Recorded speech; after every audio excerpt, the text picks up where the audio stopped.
OCN Volume 25 Number 10, October 4, 2025. This podcast presents the audio versions of the articles and columns in this issue of OCN in the order they appeared in the paper. For details, please refer to the articles and columns, which are posted at ocn.me. Palmer Lake Board of Trustees, September 25, new board members seated, annexation ordinance becomes law. By James Howell and Jackie Burhans. The Palmer Lake Board of Trustees, PLBOT, cancelled its first regular board meeting of the month, scheduled for September 11. At its September 25 meeting, Beth Harris and Roger Mosley took seats on the board. Mayor Pro Tem Amy Hudson ran the meeting in place of Mayor Dennis Stern, who did not attend. The newly constituted board adopted an ordinance that requires annexations to be approved by a vote of the people and filled a vacancy on the Planning Commission. The board heard an update from Town Attorney Scott Krob regarding pending litigation against the town and staff reports from Town Clerk Erica Romero and Interim Town Administrator Glenn Smith. During the public comment period, resident Gary Atkins and County Commissioner Bill Wysong, among others, commented on the contentious special election held September 9. The board heard a presentation on the Fountain Creek Watershed District's, FCWD, Creek Week cleanup. The meeting ended with an executive session. Harris and Mosley sworn in. The September 25 meeting opened with Town Clerk Erica Romero administering the oath of office to Beth Harris and Roger Mosley. Harris and Mosley were elected to replace trustees Shauna Ball and Kevin Dreyer, who were recalled on September 9. As Harris and Mosley took their seats on the board, the audience gave them a prolonged round of applause. Annexation ordinance adopted. In the special election that replaced Ball and Dreyer with Harris and Mosley, the voters also approved a ballot initiative requiring all future annexations to be approved by the voters. At the September 25 meeting, the newly constituted board adopted Ordinance 05-2025, the final step in making it law. Krob told the board that Exhibit A, which accompanies the ordinance in the board packet, shows the complete text of the town's code governing the annexation of land. The language added by the initiative is underlined. He directed the board's attention to Section 8 of the exhibit, Requirement for Voter Approval. That section requires a special election to approve any annexation but does not specify when that election should take place, Krob said. That election could be held at the beginning of the annexation process, but Krob recommended it occur after eligibility had been determined, because only then would the electorate know exactly what it was voting on. Hudson suggested the question of timing be decided at the next board meeting, since it was not on the agenda for the September 25 meeting. Harris asked Krob if he had made any changes to the language from the initiative when he incorporated it into the town's code. Krob said he had made one change: the date of October 30, 2025 was used instead of the phrase, 1 year before, to make it clearer exactly what period the ordinance would cover. Krob said the date of October 30 was chosen to allow 30 days of notice.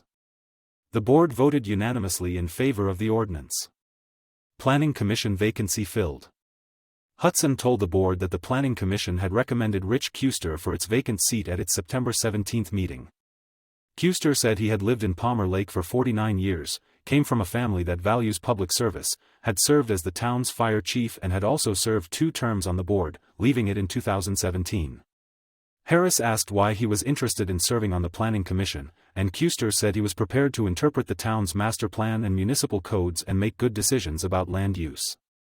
The board voted unanimously to appoint Kuester to the open Planning Commission seat. Pending litigation.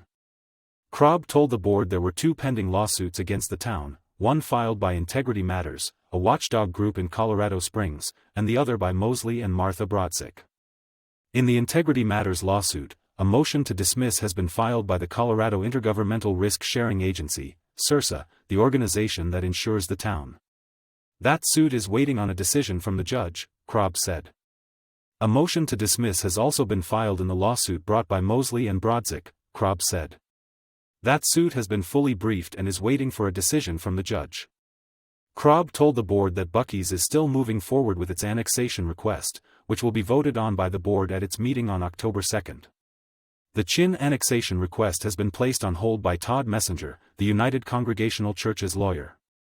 Staff reports. Romero said the special recall election had been successfully conducted following hard work by the town staff. It was a smooth and transparent process. Romero thanked County Clerk and Recorder Steve Schleicher and his election manager, Angie Leith, for their partnership and guidance. Smith thanked the staff for a transparent, fair election and noted the great turnout. He said he was disappointed that County Commissioner Bill Wysong posted negatively about the election. Mosley asked Smith about the status of an audit of the town's finances, which is overdue. Smith said an extension had been requested, but the audit would not be complete by September 30th.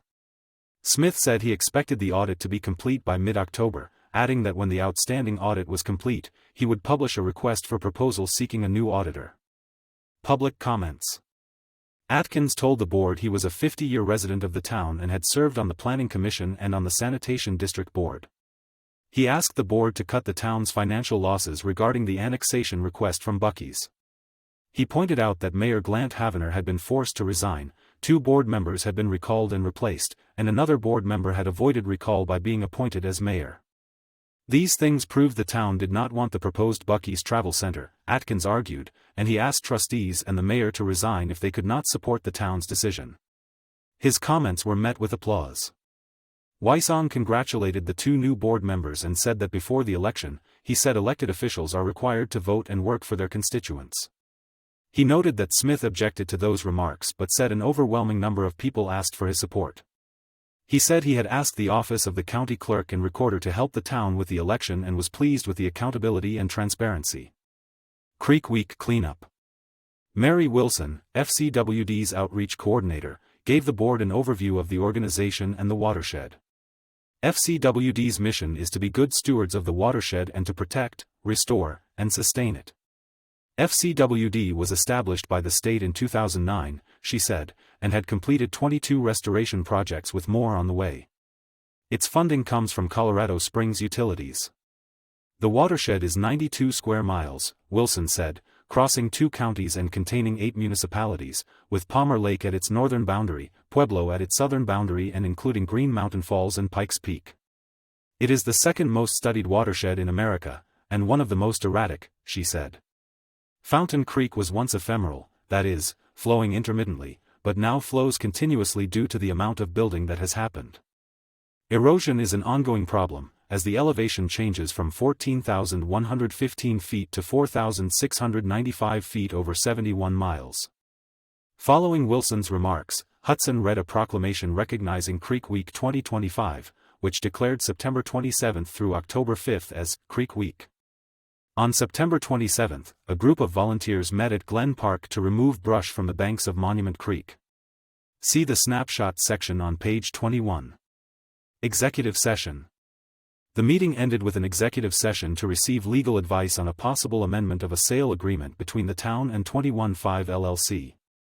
Following the executive session, the board took 2 actions. It approved an amendment to extend the sale agreement and voted to approve Ordinance 06-2025 to vacate portions of the Estabrook Street right-of-way. A special board meeting is scheduled for October 2.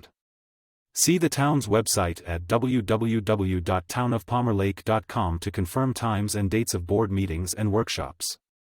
Meetings are typically held on the 2nd and 4th Thursdays of the month at the Town Hall. Information: 719-481-2953. James Howell can be reached at jameshowell@ocn.me. Jackie Burhans can be reached at jackieburhans@ocn.me. Monument Town Council, September 2nd and 15th, Growing Budget Deficit, Town Lays Off 5 People. By Marlene Brown.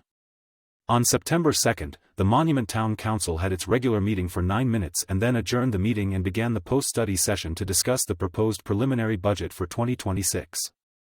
Jennifer Phillips, Finance Manager since July 2024, presented the 2026 preliminary budget. It highlights anticipated revenues, planned expenditures, and shows a loss in the next 2 years and beyond should the town continue the financial road they are on right now. Where should they cut back to reduce the deficit growing every day? The town laid off 5 employees because of the budget shortfall, and 1 retired rather than be let go. Those laid off were Civil Engineering Inspector Tom Martinez, who'd been with the town more than a decade, Deputy Town Clerk Sylvia Simpson, Support Services Administrative Assistant Jennifer Holmes, Park Tech Kellen Bryan and Public Works Administrative Assistant Jenny Payne-Garcon. Facilities Superintendent Ron Rathburn elected to retire after 40 years rather than being laid off. With the layoffs of Simpson and Holmes, only Muriel Bach is left manning the front desk at the town hall. That means when Bach takes a lunch, the office is closed for an hour. Revenue projections. The preliminary budget projects total revenues for the fiscal year based on a combination of property taxes, sales taxes, state and federal grants, service fees, and other revenues. Notable factors influencing revenue estimates. Sales tax collections are down due to people not spending as much. State or federal funding/grants for infrastructure and community projects. Revisions in service fees to be passed on to customers. Expenditure overview. Some major expenditure categories that wouldn't be reduced or increased at this time, prioritizing essential services. Public safety, continued funding for police, fire, and emergency services, with potential increases for staffing and equipment upgrades. Would not fill 3 vacancies in the police department, which is actively searching for candidates. Public works and infrastructure, allocation for road maintenance, water and sewer systems, and capital improvements. Would not build new maintenance building at this time. General government, technology upgrades and compliance with regulatory requirements. State funding for Jackson Parkway has been reduced, and the town does not have the dollars to complete the project. Some major expenditures that are being looked at to reduce monthly and yearly outflow of cash. Membership fees to intergovernmental associations. Training and travel. Executive leadership salaries. Employee wellness programs, such as gym membership and other benefits. Eliminate Christmas lights. The budget process considers several challenges, including uncertainties in economic conditions that could affect the outcome, including costs for personnel, materials, and services, and balancing competing demands for limited resources across departments. Public input. The Town Council will meet with the Citizens Advisory Committee following the release of the preliminary budget on September 2 and continue the discussion of financial management and strategic planning. It aims to balance fiscal discipline with community needs, ensuring sustainable growth and continued service excellence in the coming fiscal year, Phillips said. There would be major cutbacks and continued reduction of expenditures. The Town of Monument will invite public input, conduct hearings, and work to refine and finalize the budget before adoption later this year. The Town Council usually meets on the first and third Monday of the month at the Town Hall, 645 Beacon Light Road, at 6:30 p.m. See townofmonument.org or contact 719-481-2894. Marlene Brown can be reached at marlenebrown@ocn.me. Palmer Lake Planning Commission, September 2, panel recommends denial of Buc-ee's plans. By Jackie Burhans. At its September 2 special meeting, the Palmer Lake Planning Commission voted to recommend denial of Buc-ee's Plan Development Plan, PD, Sketch Plan, and Annexation Agreement. Commissioner Andre Bergeron recused himself, citing an intimidating package delivered to his home that alarmed his family and compromised his impartiality. Town Attorney Scott Krob said the meeting continued the August 20 session and would focus on the applicant's responses to prior questions. Public comment remained closed, but Chair Charlie Eilenfeld allowed a brief recess to distribute printed Q&A documents. After a failed motion to approve the PD with conditions, Commissioner Bill Fisher moved to recommend denial, citing non-compliance with the Community Master Plan, excessive size, loss of small-town character, number of impermeable surfaces, water concerns, night sky impact, and lack of bike and pedestrian infrastructure. The motion passed 3-2. The Commission voted 3-2 to recommend denial of the sketch plan on similar grounds. Commissioner Matt Stephen led the annexation agreement discussion, citing vague language about building size and unclear responsibility for county line road improvements. Beeson raised concerns about long-term water needs. The motion to deny passed 4-1. Note, the Palmer Lake Board of Trustees is scheduled to make the final decision about the Buc-ee's project at a special meeting October 2, which is after this issue of OCN has gone to press. For the latest Tri-Lakes area news, please check our website, www.ocn.me, or subscribe to our email newsletter at https://wp. ocn.me/newsletter sign up or download our mobile and desktop app at https://wp. ocn.me/app. The Palmer Lake Planning Commission meets third Wednesday. Palmer Lake Town Hall, 28 Valley Crescent. Info, 71948122953. Jackie Burhans can be contacted at jackieburhans@ocn.me. Lewis Palmer D38 Parent and Community Advisory Committee, September 9. Committee discusses plans for relationship with Board of Education in upcoming school year. By Harriet Halbig. The Parent and Community Advisory Committee, PCAC, of Lewis Palmer District 38 discussed plans for the 2025-26 school year at its September 9 meeting. Renee Butler and Kirsten Zook will serve as co-chairs for a second year. Continuing last year's committee goals, Zook announced that the committee will emphasize its responsibilities as an advisory committee to the Board of Education.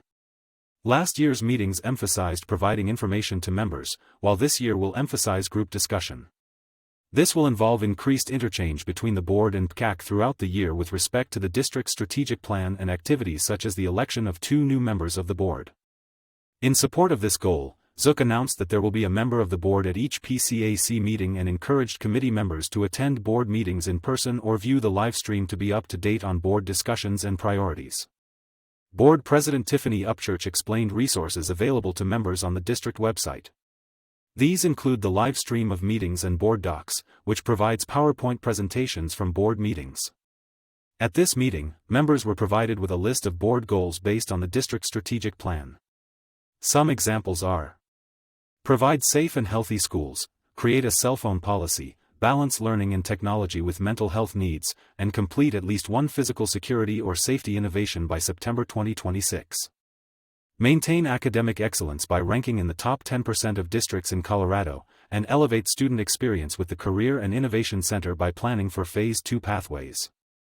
Value our people by increasing the retention rate of the most effective teachers, improving teacher compensation, and positioning D38 as a destination district for employees.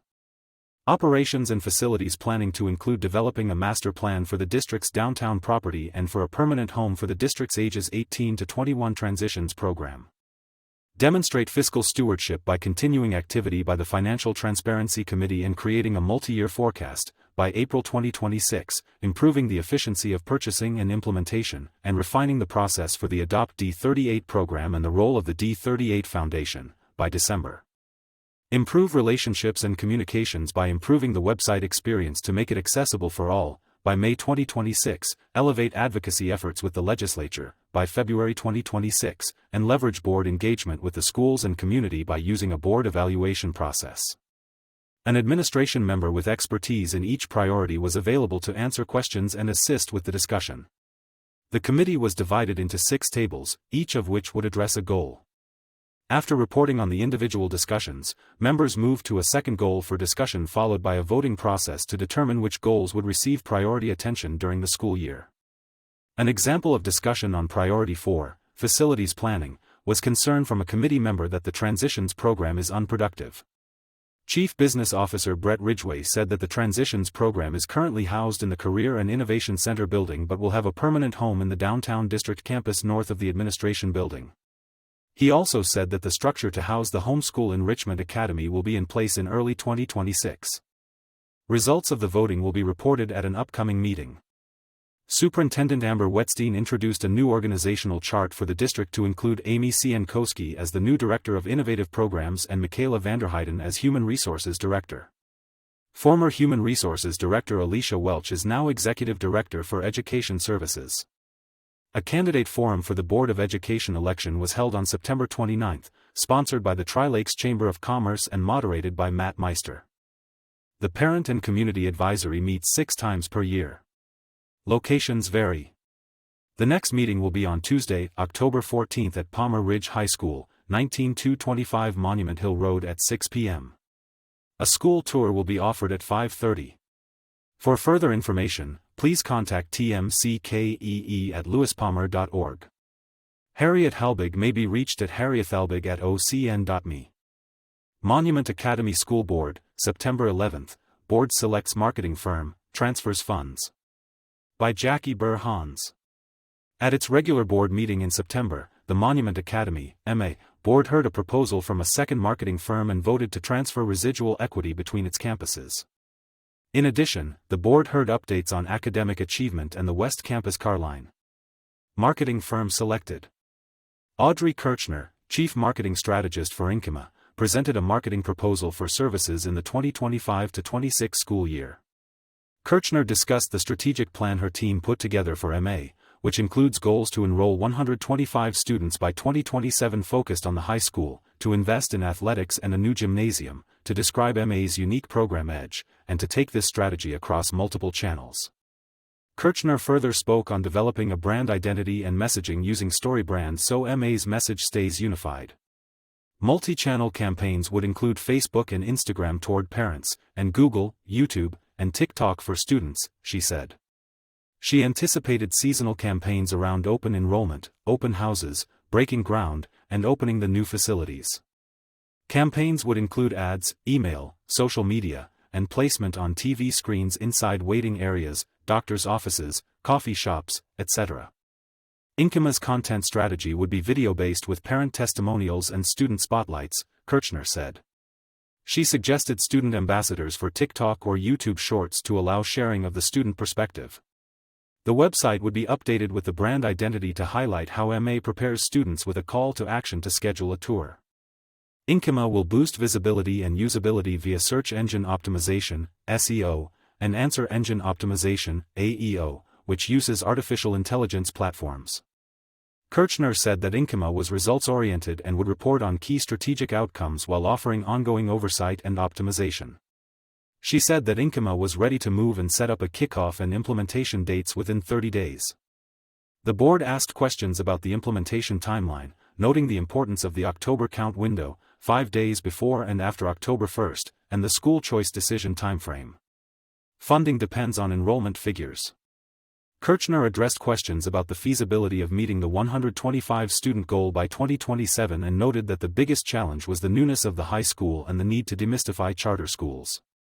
At the end of the regular meeting, the board went into executive session for negotiations regarding selection of a marketing contract. When it returned, the board voted unanimously to move forward with Inkema. Vice President Lindsay Clinton expanded on the comment about social media content and student involvement, saying the board would further clarify the need for parent authorization and would respect the no media option some parents had selected. Equity transfer between campuses approved. Chief Financial Officer Glenn Gustafson told the board that government accounting allows for residual equity transfer. Gustafson said he had used this method in District 11 to transfer funds between accounts but had never seen a charter school use it to transfer funds from one school to another inside the general fund. He consulted with General Counsel Brad Miller and Bond Counsel to ensure this was a legal maneuver, and they confirmed that they believed it was. He proposed that the board transfer $1.8 million in reserves from West Campus to East Campus by resolution, noting that the board could reverse it at any time and ensure that MA stays in compliance with all bond covenants. Gustafson added that a couple of years ago, West Campus had lent the East Campus $300,000, and this transaction would undo that as it was a temporary loan, reiterating that both the Bond Counsel and General Counsel had approved this. He said that this would be an important piece of the puzzle when MA refinances its bonds in about 6 to 7 months. He thought it would buy MA 1 year or more to increase enrollment to meet the additional debt service related to the refinancing of bonds. Board President Ryan Graham confirmed he had reviewed the proposal, asked about council input, and had no objections. He moved to approve the resolution, and the board passed it unanimously. Academic achievement. Executive Director Colin Vinchattel provided an overview of the fall academic assessment data, which used data from the beginning of the year DIBELS and NWEA assessments. Vinchattel highlighted positive results at the elementary level, with 68% of students on grade level, noting that those grades are when kids are learning to read. He noted that NWEA and SAT tests had both changed the goalposts. The bar was raised for reading and language and lowered for math and science to adjust to national norms. He said that reading and math were both at 68% achievement. Vinchattel said this was a new baseline of data, and goals will be created and reviewed in the winter assessment. Elementary Carline. Elementary Principal Jesse Davis noted that safety is the #1 priority and asked that Carline drivers remain attentive, pull all the way forward, follow directions for an orderly and efficient flow, and use the merge zone to avoid backups. Davis emphasized that MA families should not use the church driveway as an exit and encouraged students to exit the school through the main doors rather than the gym entrance to avoid congestion. She noted that the biggest day for Carline is Tuesday, which sees an average car line time of 38 minutes. In the best conditions, car line wait times have decreased to 33 minutes. Davis said she was working on having people park in the dirt lot and walk to pick up their students to avoid creating congestion. Vinchattel said he had heard feedback that some people don't feel comfortable using that lot since there is no sidewalk, and offered to research costs. Davis said she used Parent Square and letters to parents and teachers to communicate about Carline. If anyone has suggestions or questions, they should contact Davis directly. Policy updates. The board unanimously approved the following policy updates. 1517, Internet use. Minimal changes after tech team feedback, added that use is a privilege and can be revoked, changing a job title, and renaming the policy to GBEMA. 1519, Advertising. Updating mediums, changing a job title, legal wording about not creating contractual obligations, ability to reject ad at discretion, and renaming policy to KHBMA. 1520, Public comment to the board. Minimal changes in the sign-up sheet, changing a job title, consolidating some language, and renaming policy BDHMA. 1521, Student fees. Updating forms of payment, changing a job title, adding waiver information, and renaming policy to JQMA. Board policies can be found at https://tinyurl.com/ma-policies. Highlights. Board meeting highlights include: Executive Director Vinchattel reported on back-to-school night, athletics, and homecoming events, including the Powder Puff game. Finance Director Laura Poland reviewed the July financials by school and fund, saying that total income for all three schools was $170,000 in its first month. She confirmed that audited financials would be needed for the S&P rating. Student Accountability and Advisory Committee, West Campus. Clinton reported that the SAAC had met on September 4 to review its bylaws and suggest edits to bring to the board. Buildings and Facilities. Graham reported that the noisy HVAC unit had been fixed thanks to Operations Manager Jake Dykus. Resources and Development. Clinton said the committee met on September 3 to review last year's measures, analyze the purpose of the committee, and brainstorm areas to focus on for the current year. The MA School Board meets at 6:30 p.m. on the second Thursday of each month. The next regular board meeting was moved to Thursday, October 16, at 6:30 p.m. at the East Campus. The agenda and packet are available at tinyurl.com/ma-boarddocs. Jackie Burhans can be reached at jackieburhans@ocn.me. Lewis Palmer D38 Board of Education, September 15, State Assessment Results, School Accreditation, Career and Innovation Center Update. By Harriet Halbig. The Lewis Palmer D38 Board of Education discussed a number of topics related to the new school year and district activities at its September 15 meeting. State Assessment Results. Dr. Michael Braum, Director of Curriculum, Instruction, and Assessment, presented the results of last spring's state assessments. These assessments included the Colorado Measures of Academic Success, CMAS, in English Language Arts, Math, and Science, and the PSAT tests for grades 9 and 10 and the SAT test for grade 11. Braum's report supports District Priority 2, Academic Excellence. Braum explained that the State Board of Education accredits school districts and in turn school districts accredit schools in their jurisdiction in September. The board voted to accredit all district schools in a subsequent vote. Braum explained that districts are ranked on the basis of academic excellence, academic growth, and post-secondary readiness regarding matriculation rates, dropout rates, and graduation rates. The district ranked in the top 12% of districts, 22 of 184, for the 2024-25 school year. The board had stated a goal of the 85th percentile in each area of study for academic achievement and 50% for growth. Growth can only be measured for students who participated in the assessment for 2 consecutive years. The district also has a goal of 85% participation in assessments. The science assessment is given only in grades 5, 8, and 11. Braum offered a detailed presentation including scores for individual schools and Monument Academy. He pointed out that middle school results for Monument Academy include grades 6 through 8 while other D38 middle school results include grades 7 and 8 only. In answer to a question, Braum said that the matriculation rate includes those enrolled in 2- or 4-year programs or the military. In D38, however, a number of students are enrolled in programs that offer college credit while in high school, and the Career and Innovation Center, CIC, will also offer programs that result in professional certification. These categories are not represented in the state statistics. Board President Tiffany Upchurch asked how smaller groups such as those in special education appear in the statistics. Brahm responded that a group category only appears separately if there are more than 16 students for achievement or 20 students for growth. The district is aware that students in smaller groups require more intense attention and monitors them carefully. Superintendent Amber Wetstein said that all students appear in the high-level data. Board Treasurer Ron Schwartz requested information on how the district compares to similar districts nationwide. To view detailed results by school, please see Board Docs under the Board of Education tab at lewispalmer.org. Career and Innovation Center Update. Director of Innovative Programs Amy Ciankowski reported that students began classes at the new location on August 25, and an open house for staff was held on September 15. There are 170 students enrolled at the center for the first and second semesters of the 2025-26 school year. Courses include advanced manufacturing, primarily welding, aerospace and electronic engineering, architectural and civil engineering, and a capstone project in home building. The Barbotics robotic team and the Transitions program are also housed in the CIC building. Ciankowski also said that Lewis Palmer High School and Palmer Ridge High School currently offer classes in health science in advance of this subject being offered at the CIC. Other future offerings include artificial intelligence and the design and construction of unmanned aircraft.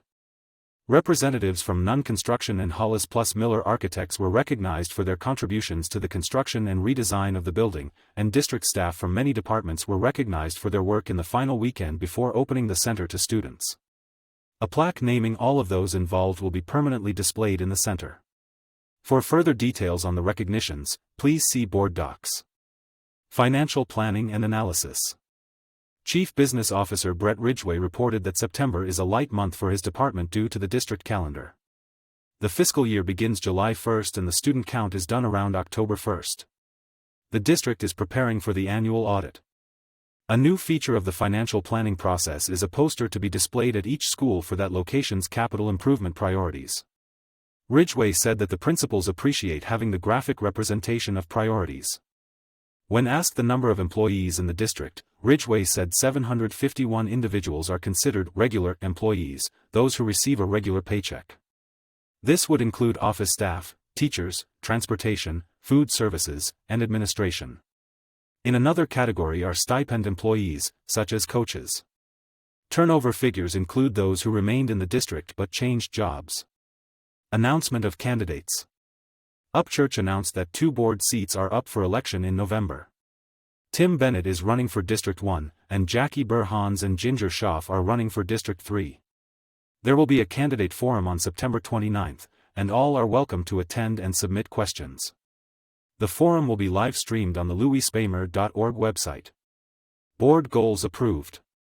The board voted to approve a list of goals for the coming year. These are arranged by strategic plan category and completion date.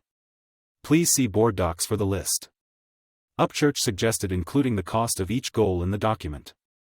Note, the Parent and Community Advisory Committee discussed these goals in detail at its September 9 meeting.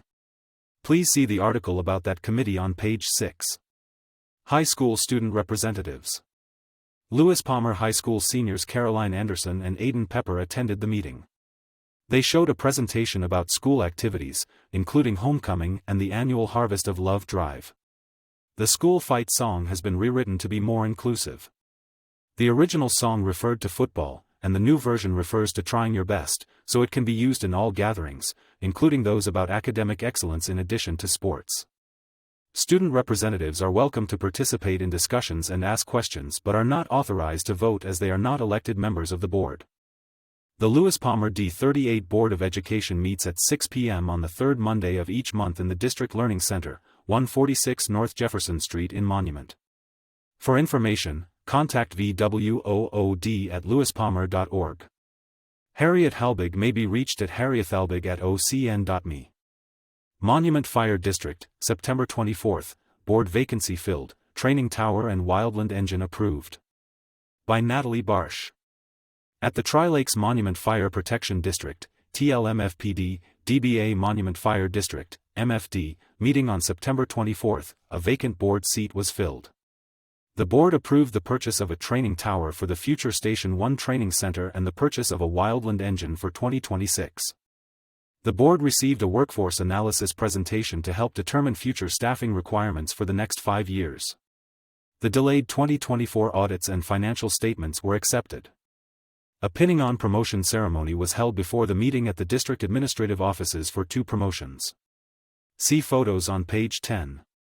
The board held an executive session pursuant to Colorado Revised Statute Section 24-6-402, 4E, to determine positions relative to matters that may be subject to negotiations, and to instruct negotiators relating to labor negotiations. Secretary Dwayne Garrett was excused. Board vacancy filled.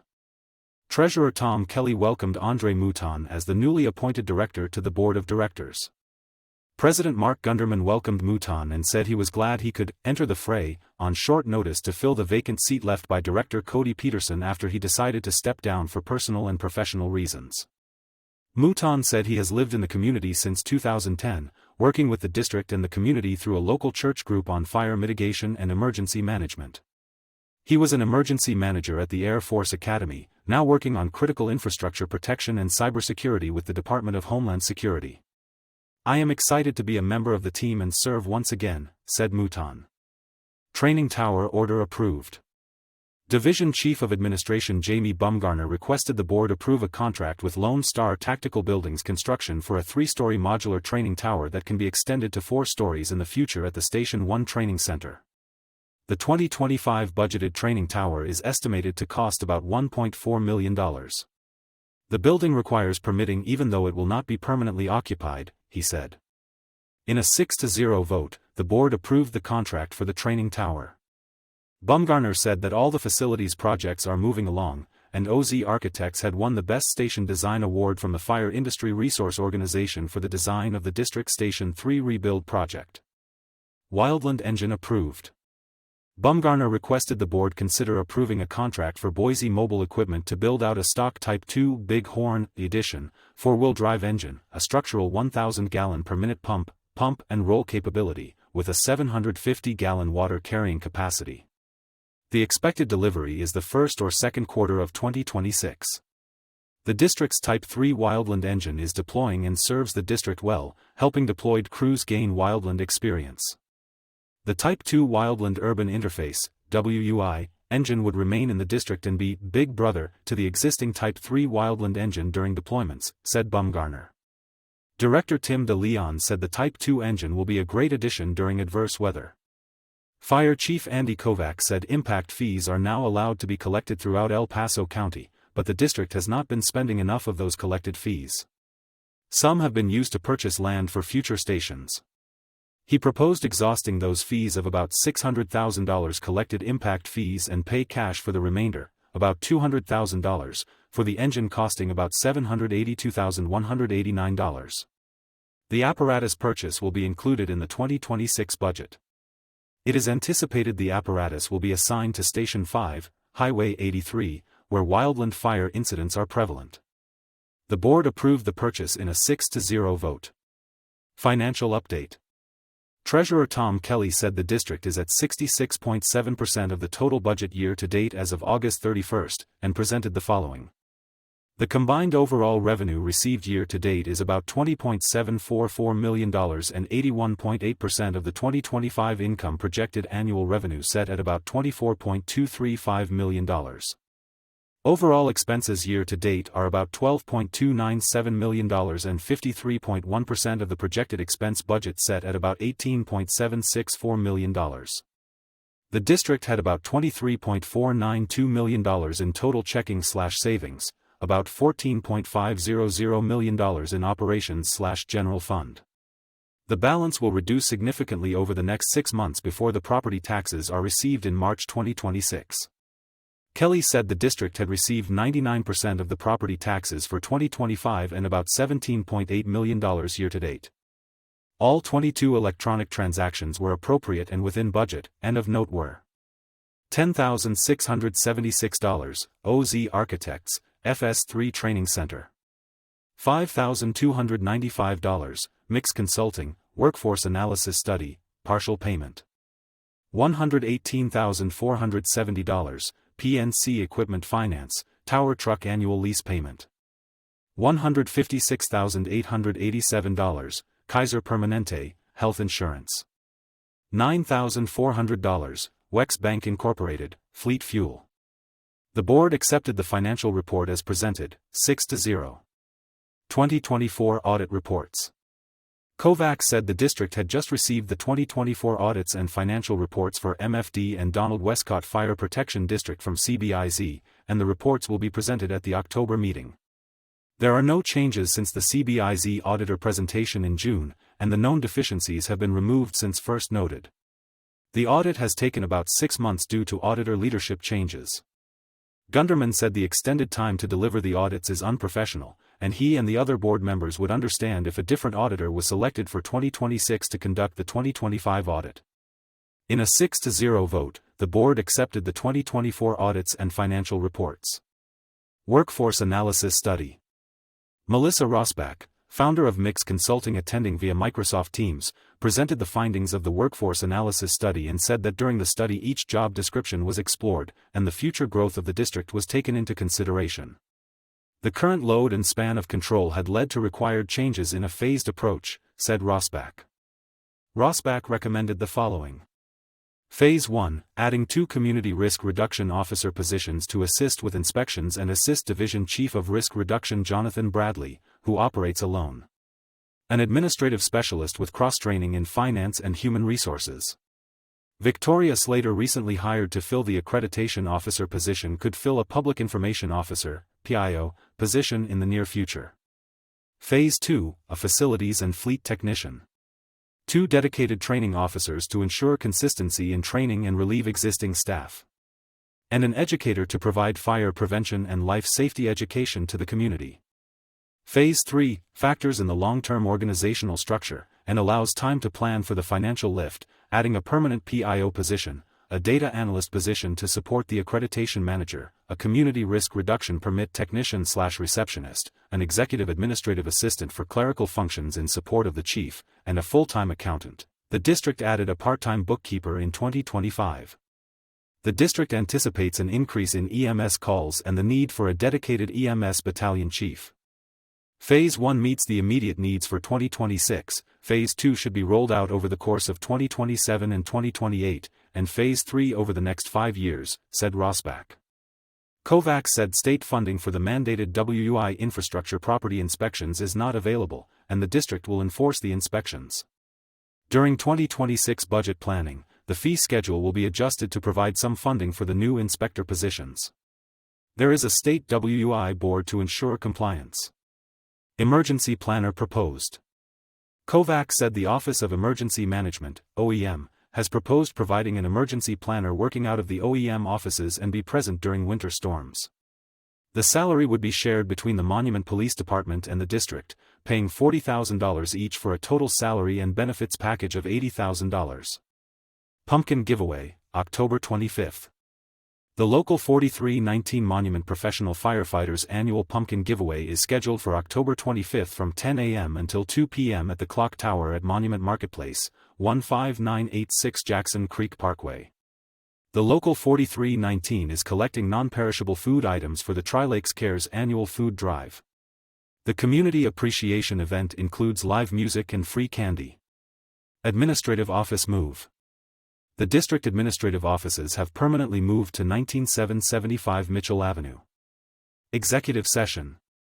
The board moved into an executive session at about 5:50 p.m., pursuant to Colorado Revised Statute Section 24-6-402(4)(e), to determine positions relative to matters that may be subject to negotiations, and to instruct negotiators relating to labor negotiations. Kovacs confirmed to this reporter that when the board returned to regular session at 6:45 p.m., no action was taken and the meeting adjourned at 6:46 p.m. Meetings are usually held on the fourth Wednesday every month. The next regular meeting is scheduled for October 22 at 4:30 p.m. at Station 1, 18650 Highway 105. For Microsoft Teams virtual joining instructions, agendas, minutes, and updates, visit www.monumentfire.org or contact Director of Administration Jennifer Martin at 719-484-9011. Natalie Barsh can be reached at nataliebarsh@ocn.me. Woodmoor Water and Sanitation District, September 8, Board Plans for Accessory Dwelling Units. By James Howell. At its September meeting, the Woodmoor Water and Sanitation District, WWSD, Board began planning how to integrate accessory dwelling units, ADUs, into its existing policies, specifications, and procedures. The Board also heard financial and operational reports. District Manager Jesse Schaefer told the Board that he, in consultation with the office staff, had decided to continue with Express Bill Pay as the district's online billing provider. The meeting ended with an executive session. ADU's present challenges. District Manager Jesse Schaefer told the Board that he, District Engineer Sidney Salins, and Operations Superintendent Dan LaFontaine had discussed the many issues raised by ADUs and had decided to come to the Board for direction. Schaefer said he had received 2 requests from district residents for approval to move forward with construction of ADUs. An ADU is a secondary housing unit on a single-family residential lot that does not require subdivision. They are also called guest houses, granny flats, mother-in-law suites, and backyard cottages, Schaefer said. They may be attached, detached, or integrated, Schaefer said. Integrated ADUs use basements or upper floors as the secondary unit. Last year, the Colorado legislature passed House Bill 24-1152, Schaefer said, which requires certain land use jurisdictions to allow ADUs. The law says jurisdictions can't regulate parking or require the primary unit to be occupied by the owner. The law, which went into effect June 30, also prevents the unreasonable restriction of ADUs, he said. Schaefer pointed out that WWSD's existing regulations do not define or provide guidance regarding ADUs. He listed several questions and concerns, including: must ADUs have their own water and sewer taps, and require the payment of tap fees? People are trying to figure out how to get an ADU approved without paying additional fees. Daisy chaining of service lines, essentially adding the ADU to the existing service lines, raises concerns about water pressure and sewer flow. El Paso County mandates that ADUs not have separate metering. Schaefer said WWSD needed to update its rules and regulations to include a clear definition of an ADU. He opened a discussion with the Board concerning tap fees, service line sizes, and several other technical aspects. Following a lengthy discussion, Schaefer summarized the direction of the Board as follows. ADUs cannot buy separate taps, they must use a daisy chain configuration. Water lines must be upgraded from 3/4-inch lines to 1-inch lines, and the ADU owner must pay the differential costs arising from the larger service line. ADUs will not require an increase in sewer fees. ADUs will not pay an additional renewable water infrastructure fee.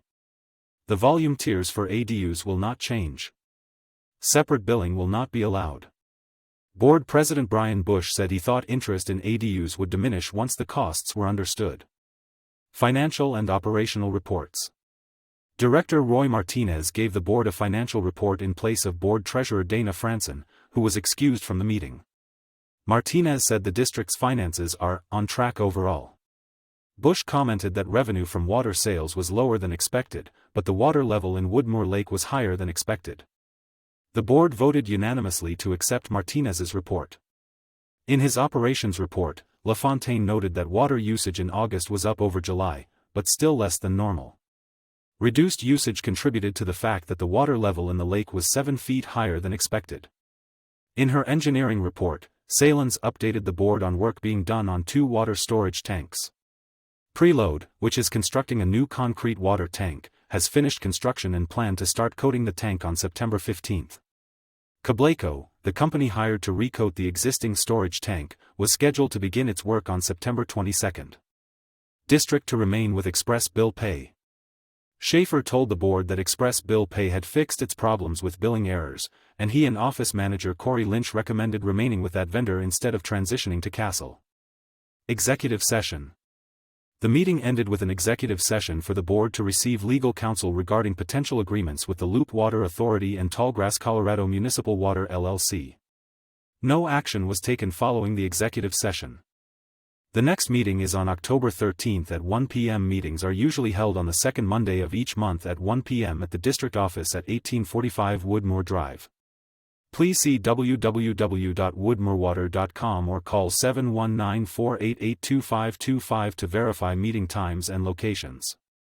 James Howell can be reached at jameshowell@ocn.me. Monument Sanitation District, September 17, Beacon Light Road due for upgrades. By Jackie Burhans and James Howell. At a brief meeting in September, the Monument Sanitation District, MSD, Board heard an operational report from District Manager Mark Parker that focused on the work that El Paso County has planned for Beacon Light Road. The board also discussed the process for developing a budget for 2026. County plans to level and straighten road. Parker told the board that El Paso County was pressing ahead with plans to level Beacon Light Road, straighten it, and add curbs and gutters. The county's current focus was on planning the changes required to utilities. Parker said there had been several meetings with the county, and its construction plans are 90% complete. MSD's portion of the project, which lies between Wakanda Way North and County Line Road, was being worked on by GMS Incorporated, Parker said. Parker said the sewer service portion of the project depends on whether the Buc-ee's travel center is built, because Buc-ee's would have to pay for any required improvements. If the travel center is not built, then any other development at the site would have to bear the expense of digging up a new road. Budget process begins. Parker told the board that he had a draft of the 2026 budget but was waiting for some final numbers from the Tri-Lakes wastewater treatment facility. He said he was on track to have the budget prepared for discussion at the end of the year. Monument Sanitation District meetings are held at 9 a.m. on the third Wednesday of the month in the District Conference Room at 132nd Street, Monument. The next regular meeting is scheduled for October 15. See monumentsanitationdistrict.org. For a district service map, see www.monumentsanitationdistrict.org/district-map. For information, 719-481-4886. Jackie Burhans can be reached at jackieburhans@ocn.me. James Howell can be reached at jameshowell@ocn.me. Triview Metropolitan District, September 18, Road Enhancement Project delayed. By Natalie Barsh. The Triview Metropolitan District, TMD, meeting on September 18 began several minutes before the scheduled time. The board heard the Higbee Road project had been delayed until early October. The board president requested that the staff provide a fire mitigation plan for areas around Sanctuary Point, heard about a beautification and safety plan for the drainage area north of Strata Drive in Home Place Ranch, and asked that residents be provided with a trail map of the district. The board held an executive session to discuss the purchase and sale of water and land and agreements with the town of Monument, TOM, and other governmental, private, and associated entities. Secretary/Treasurer Amanda Carlton was excused. Note, this reporter attended via Zoom, but sound issues occurred throughout the meeting. Meeting began earlier than scheduled. The meeting was called to order before the designated 5:30 p.m. scheduled start of the meeting. Board President Jason Gross requested approval of Item 4, the meeting agenda, at 5:28 p.m. Note, in Colorado, a special district meeting called to order earlier than the publicly announced time defeats the purpose of the public notice requirements. Financial Report. Director John Gibbons had many comments and questions regarding the financial reports, and he requested the financial report pages indicate the year-to-date actual month for whatever month the report represents. He said the requested changes were made in August but had not been made in time for the September meeting. He requested the changes be made before the October meeting. Note, this reporter has not received a financial report from TMD for the past several months.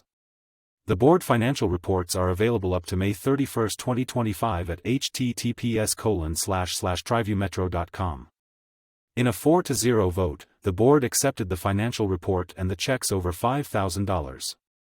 Higbee Road Project Update. District Manager James McGrady said Kiewit had anticipated beginning the Higbee Road project in early September, but after discovering the utility pipes were buried at different levels, the widening/enhancement project will begin in early October. For additional information about the project, visit https://triviewhigbyroad.com. Water Operations Update. Water Treatment Superintendent Gary Potter said well A7 was underproducing at 60 gallons per minute and usually produces 200 gallons per minute. He proposed the pump be replaced in 2026. Taking well A7 offline does not limit the district because of the arrival of cooler weather. The well is located at B plant alongside another well that is offline. The repairs for both will be discussed during the budget process. He said it is good to ensure the wells are able to pump when needed to supplement the district's water conveyed through the Northern Delivery System, NDS, via Colorado Springs Utilities.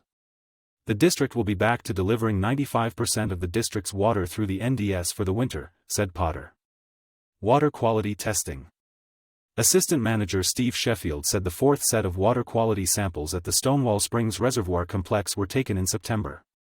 The water quality testing of 5 sets of water samples is required by the State Division of Mining, Reclamation Safety before a permit can be issued for the district to construct a slurry wall for the central reservoir. Director requests. Gross requested the district pursue the following. A fire mitigation plan for the entire district to eliminate excess brush and the potential for wildland fire. He requested the staff present a formal plan by July 2026 to share with homeowners associations. Develop a plan for the Home Place Ranch retaining pond to avoid a massive eyesore and the potential for a liability issue. A map showing all of the official trails in the district, potentially closing unmaintained trails, and hiring a trained staff member to build trails with erosion control and trail maintenance knowledge. Documenting the trails on a map to show who maintains the trails and noting the mileage and the elevation changes. When loaded on the website, it will benefit the residents. McGrady said the following. The fire department has assessed areas in the past. Some HOAs have already held chipping days and become fire-wise neighborhoods. Due to safety issues, something may need to be done ahead of build-out, but Home Place Ranch will likely need to reach build-out before the detention pond area can be completed because the area has its own sub-district. It could take time to complete since only 50 homes have sold, sales have slowed, and about 300 homes are planned. The district has documented the trails it is responsible for maintaining, and a base map exists. Some of the trails in Sanctuary Point were built by the developers, some belong to El Paso County, and others in that area are unofficial single-track hiking trails that are steep and difficult to maintain. The district staff will need to walk the trails to document the distances, and during slow periods crews can provide maintenance. Executive session. The board moved into executive session at about 8:25 p.m., to receive legal advice pursuant to CRS Section 24-6-402(4)(b), as it relates to water matters and agreements with the TOM and other governmental entities. Sheffield confirmed to this reporter that no action was taken when the board returned to the regular session. The meeting adjourned at 9:35 p.m. Meetings are usually held on the third Thursday of the month at the district office located at 16055 Old Forest Point, Suite 302. The next regular meeting is scheduled for October 16 at 5:30 p.m. For meeting agendas, minutes, and updates, visit https://triviewmetro.com. Natalie Barsh can be reached at nataliebarsh@ocn.me. Donala Water and Sanitation District, September 11, 2026 Budget Planning Kicks Off. By James Howell and Jackie Burhans. At its September meeting, the Donala Water and Sanitation District, DWSD, Board heard a financial report and a presentation on the 2026 budget from Acting General Manager Christina Hawker. The Board heard operational reports from district staff. The meeting ended with an executive session. Financial report. Hawker told the Board the district would not reach its budgeted water sales for the year unless September and October were warmer and drier than usual instead of cooler and wetter. Expenditures are also under budgeted amounts, she said. The Upper Monument Creek Regional Wastewater Treatment Facility, UMCRWWTF, was spot on, with 32% of its budget remaining. She noted larger expenses for water tank rehabilitation, the Well 7D redrill, and water storage in the Pueblo Reservoir. The Board voted unanimously to accept the financial report. Budget highlights. In her preview of the 2026 budget, Hawker noted inflation factors including tariffs are contributing to the rise in health insurance premiums, primarily due to increased costs for imported medications. She anticipated a 17% increase in insurance costs. Building and automotive insurance costs are rising because of tariffs on lumber, steel, and aluminum. She expects those costs to increase 8% to 25%. The cost of chemicals will increase by 4%. Salary and wage increases are projected to be 3.5%, which is in line with the utility industry across the board. DWSD's payment to Colorado Springs Utilities to convey, treat, and deliver its Willow Creek Ranch water to DWSD customers is expected to rise by 6.5%. Electricity costs for the second half of 2026 are predicted to increase by 9%. In her cost of service review, Hawker discussed 3 scenarios. Scenario 1, in which the Hull plant is rehabilitated, the Aquifer Storage and Retrieval (ASR) pilot project is fully funded, and water and sewer rates are increased by 5% annually from 2025 to 2033. This scenario has a total capital improvement cost of $17.87 million. Scenario 2, in which the ASR pilot is fully funded, the Loop Water Reuse Project annual payments are made, $2.8 million is spent on well rehabilitation, and rates are increased by 5% from 2025 to 2033. This scenario has a total capital improvement cost of $23.6 million. Scenario 3, in which only the 5% rate increases are put in place. Hawker did not give a total capital improvement cost for this scenario. Hawker reviewed DWSD's reserve fund balances. The bond reserve balance is $1.25 million. The capital reserve balance is $3.7 million. The operating reserve balance is $3.2 million. The strategic planning reserve is $3.9 million. Total reserves are $12.1 million. Hawker listed the costs of 6 capital projects to be addressed in 2026. Latrobe Tank Rehabilitation, $500,000. Camera Inspection of Sewer System, $296,000. Well 9A Maintenance, $350,000. Cost Analysis for the Hull Treatment Plant, $119,000.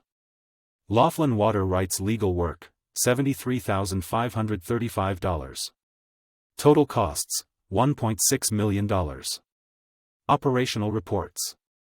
In her Acting General Manager's report, Hawker noted that the board of the Loop Water Reuse Project had agreed to move ahead with its discussion of a public-private partnership agreement with Tallgrass Water.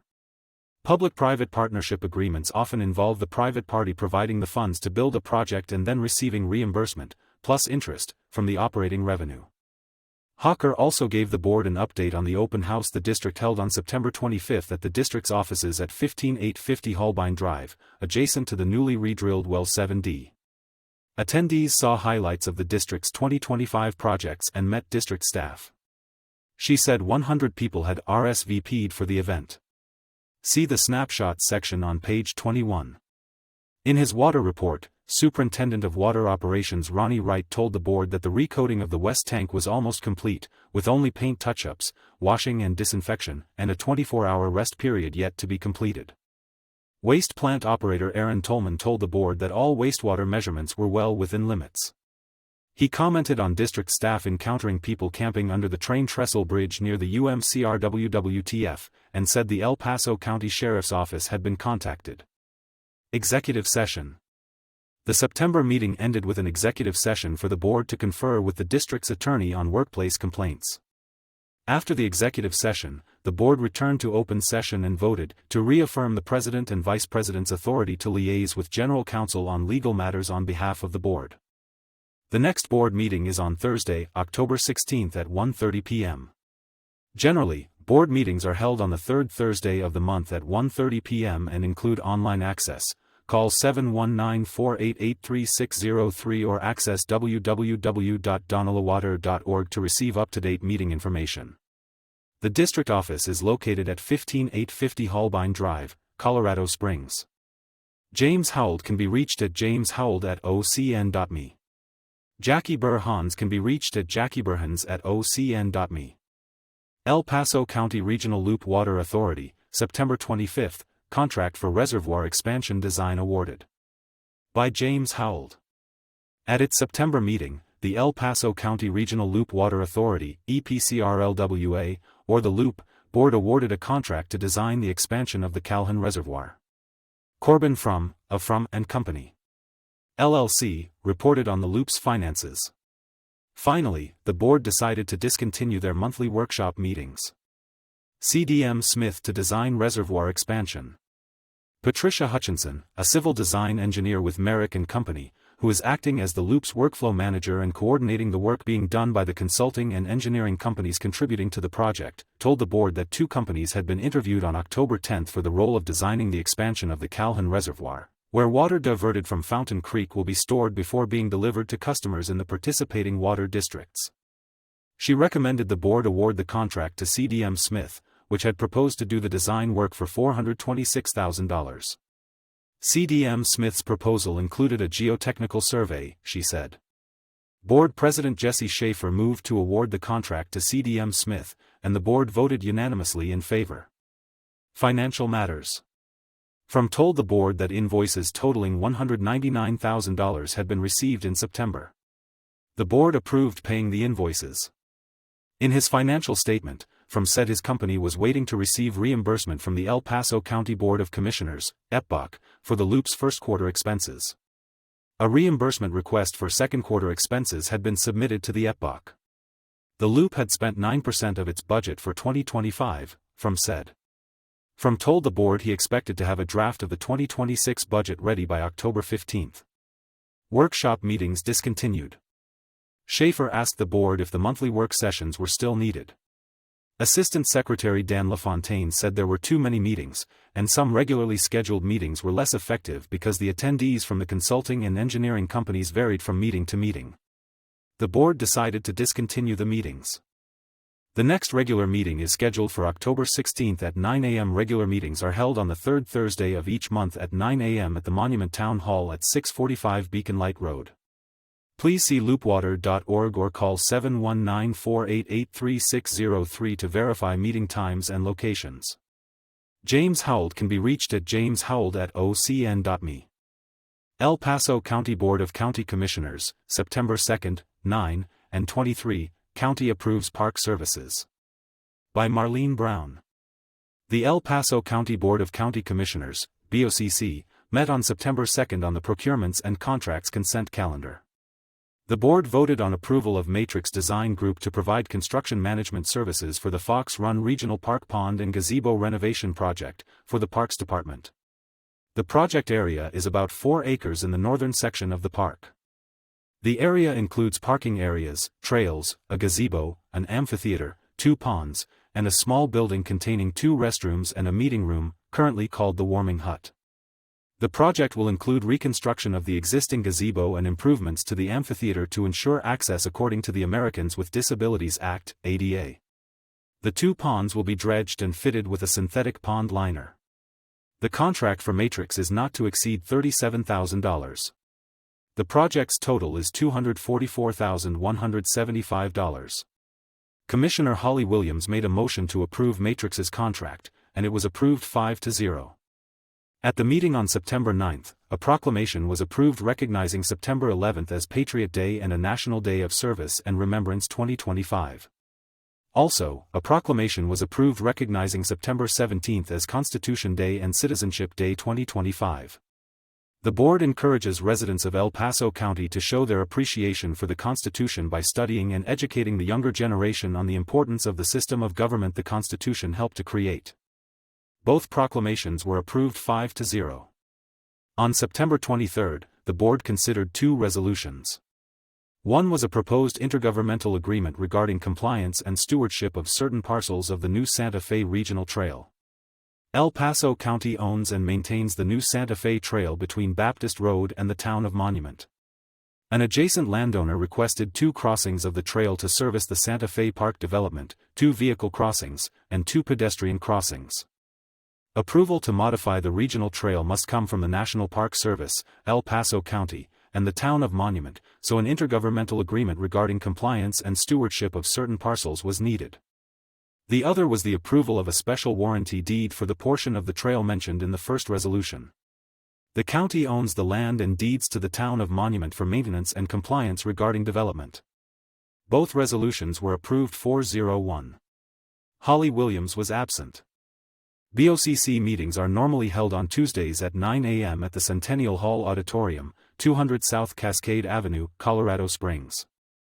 Meetings are open to the public and can be viewed via live stream at https://clerkcanrecorder.elpaso.com/clerk-to-the-board/meeting-live-stream.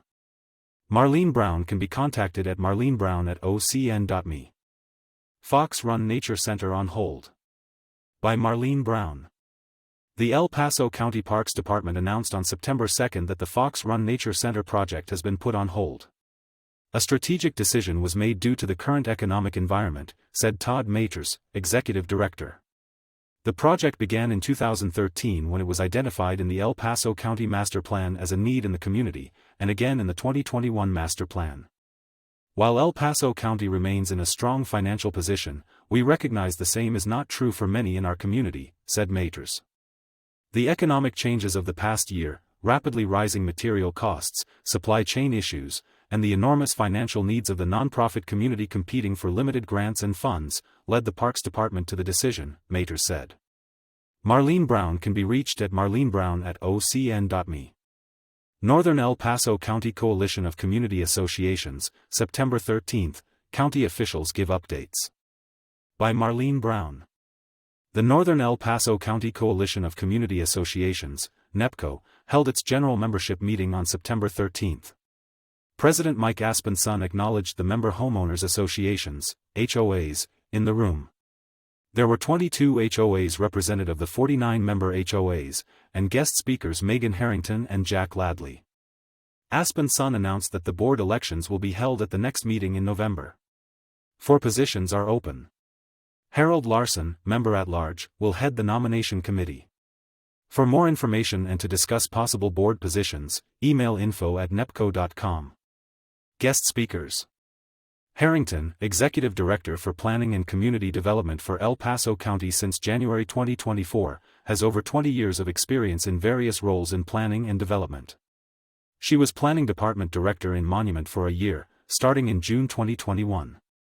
The responsibilities of the Director include department oversight with over 30 employees and knowing the current state legislation impacting county land use, zoning processes, and land development code updates. The Planning Department is considered quasi-judicial.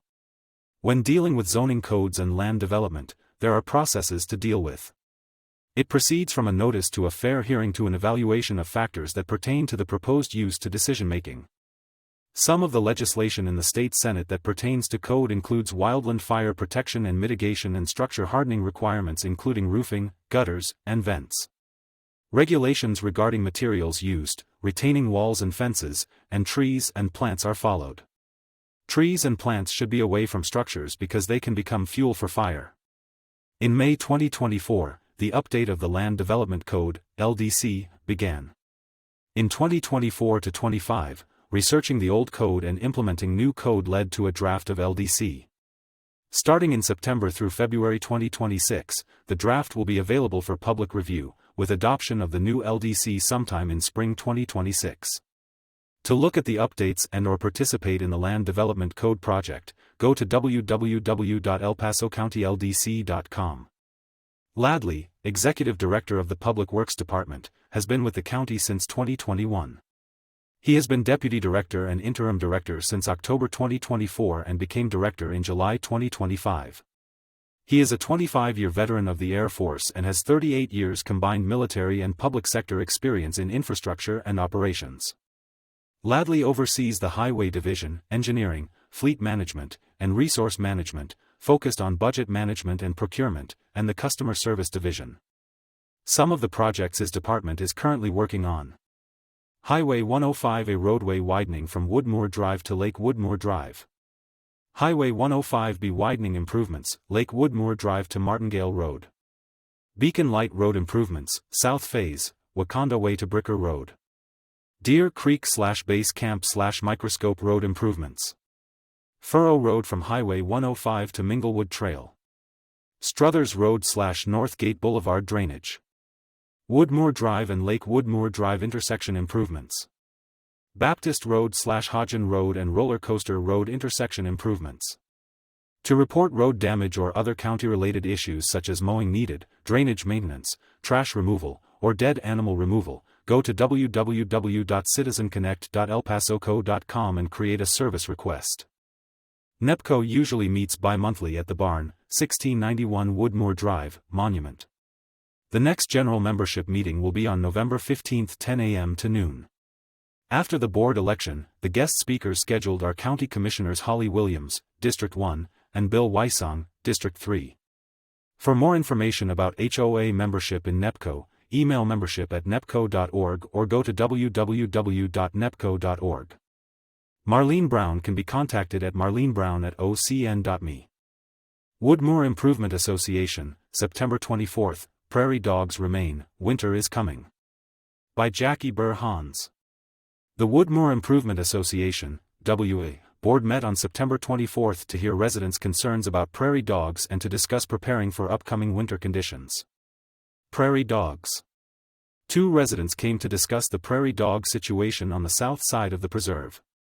They noted that they had paid to be part of the most recent prairie dog mitigation, but it did not appear any work happened in their area. President Brian Bush said the board had spent $5,000 in late July on the second round of prairie dog mitigation but that getting to zero would be difficult given the ongoing construction. WIA would need to wait until next year if it becomes a significant problem rather than a small number, he said. Commons Area Director Steve Cutler said he was under the impression that the residence area was to be covered in the last round of mitigation but was told it had not been. Bush said WIA would investigate, and if they had paid and their area hadn't been treated, that was one issue, but it might have to wait until next year for another large effort. Preparing for winter.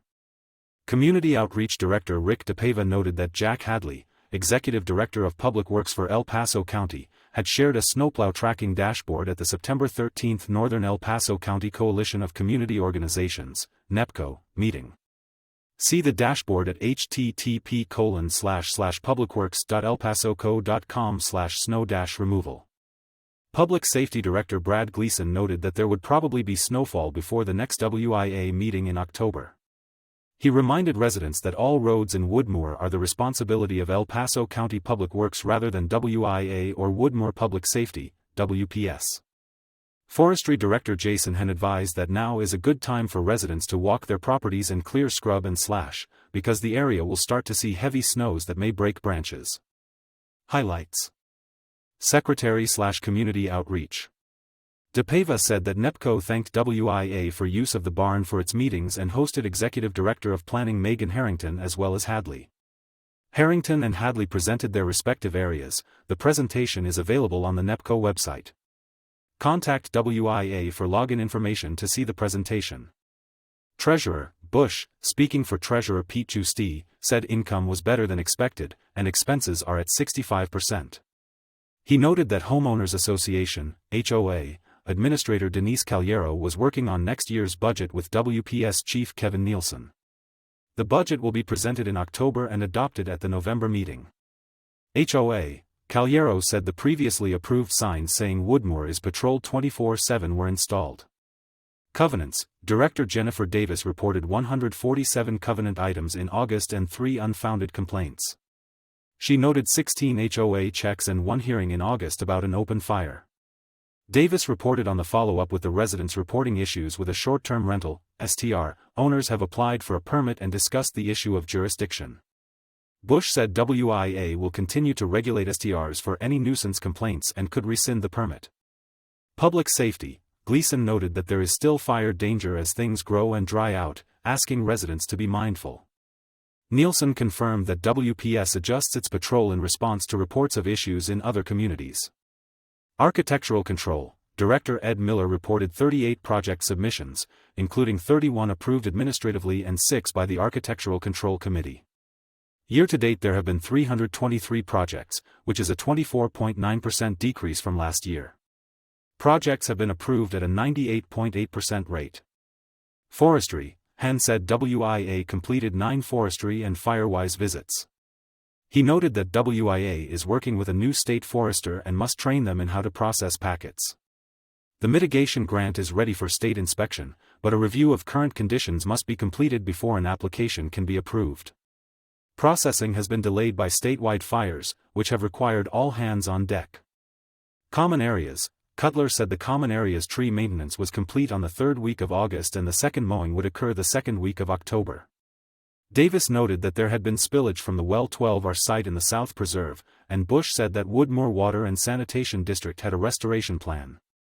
The WIA Board of Directors usually meets at 7 p.m. on the fourth Wednesday of each month in the barn at 1691 Woodmoor Drive, Monument. The next meeting will be on October 22. See www.woodmoor.org to confirm meeting details. Jackie Burhans can be reached at jackieburhans@ocn.me. Letters to our community, Todd Brown for Ginger Schaaf. My name is Todd Brown, and I am a current D38 board member. While I can speak only for myself and not the board in any way, I will say that I feel my time on the board has been incredibly productive and rewarding, in large part because of the strong partnership and value alignment between the board, the D38 administrative team, and the community. I am writing to express my support for Ginger Schaaf in the upcoming election for District 3 of the Board of Education. I first met Ginger when their family joined the same scout troop as my boys, and I quickly saw how eager they all were to get involved. Since moving here, Ginger and her family have consistently shown a genuine commitment to our community. They chose D38 as the place to raise their children with intention and love for what makes this district so special, and now they are choosing to deepen that commitment with Ginger serving on the school board. From my conversations with Ginger and from observing her character, I believe she will be an excellent addition to our team. Ginger shares the values that guide the current board and administration, and I am confident she will work collaboratively to keep our positive momentum. Internal conflict would only distract from progress, and I know Ginger will be the kind of leader who focuses on what truly matters, with no other agenda, doing what's best for our kids, ensuring a safe and supportive atmosphere that provides for the best possible outcomes for them, and being wise stewards of our taxpayer resources. For all these reasons, I wholeheartedly support Ginger Schaaf for the D38 school board seat, and I encourage you to do the same. Todd Brown. Our community news welcomes letters to the editor on topics of general interest to readers in the Tri-Lakes area. Guidelines for letters are found here. The information and opinions expressed in letters to our community are the responsibility of the letter writers and should not be interpreted as the views of OCN even if the letter writer is an OCN volunteer. When there is more than one letter, the letters are arranged in alphabetical order based on the last name of the author. Letters to our community, bullying in our community. D38 School Board Priority 1 is to ensure safe and healthy schools where students feel secure and supported in their learning and growth. Safety is a top priority for both parents and the district. The board policy on bullying prevention and education can be found at https://tinyurl.com/d38-policy-JICTA. It defines bullying as a form of intimidation that includes spreading false information. Bullying is not just physical, it can be verbal, in person, or online. There is an increase in cyberbullying on social media. It's not just kids who are dealing with this but adults as well. We need to remember, kids see how we behave and what we tolerate. What are we teaching as a community? I have experienced bullying as a kid and still see it as an adult. To make sure my son knew how to stand up to bullying, I enrolled him in martial arts at the age of 3. He built confidence, self-defense skills, respect, and discipline.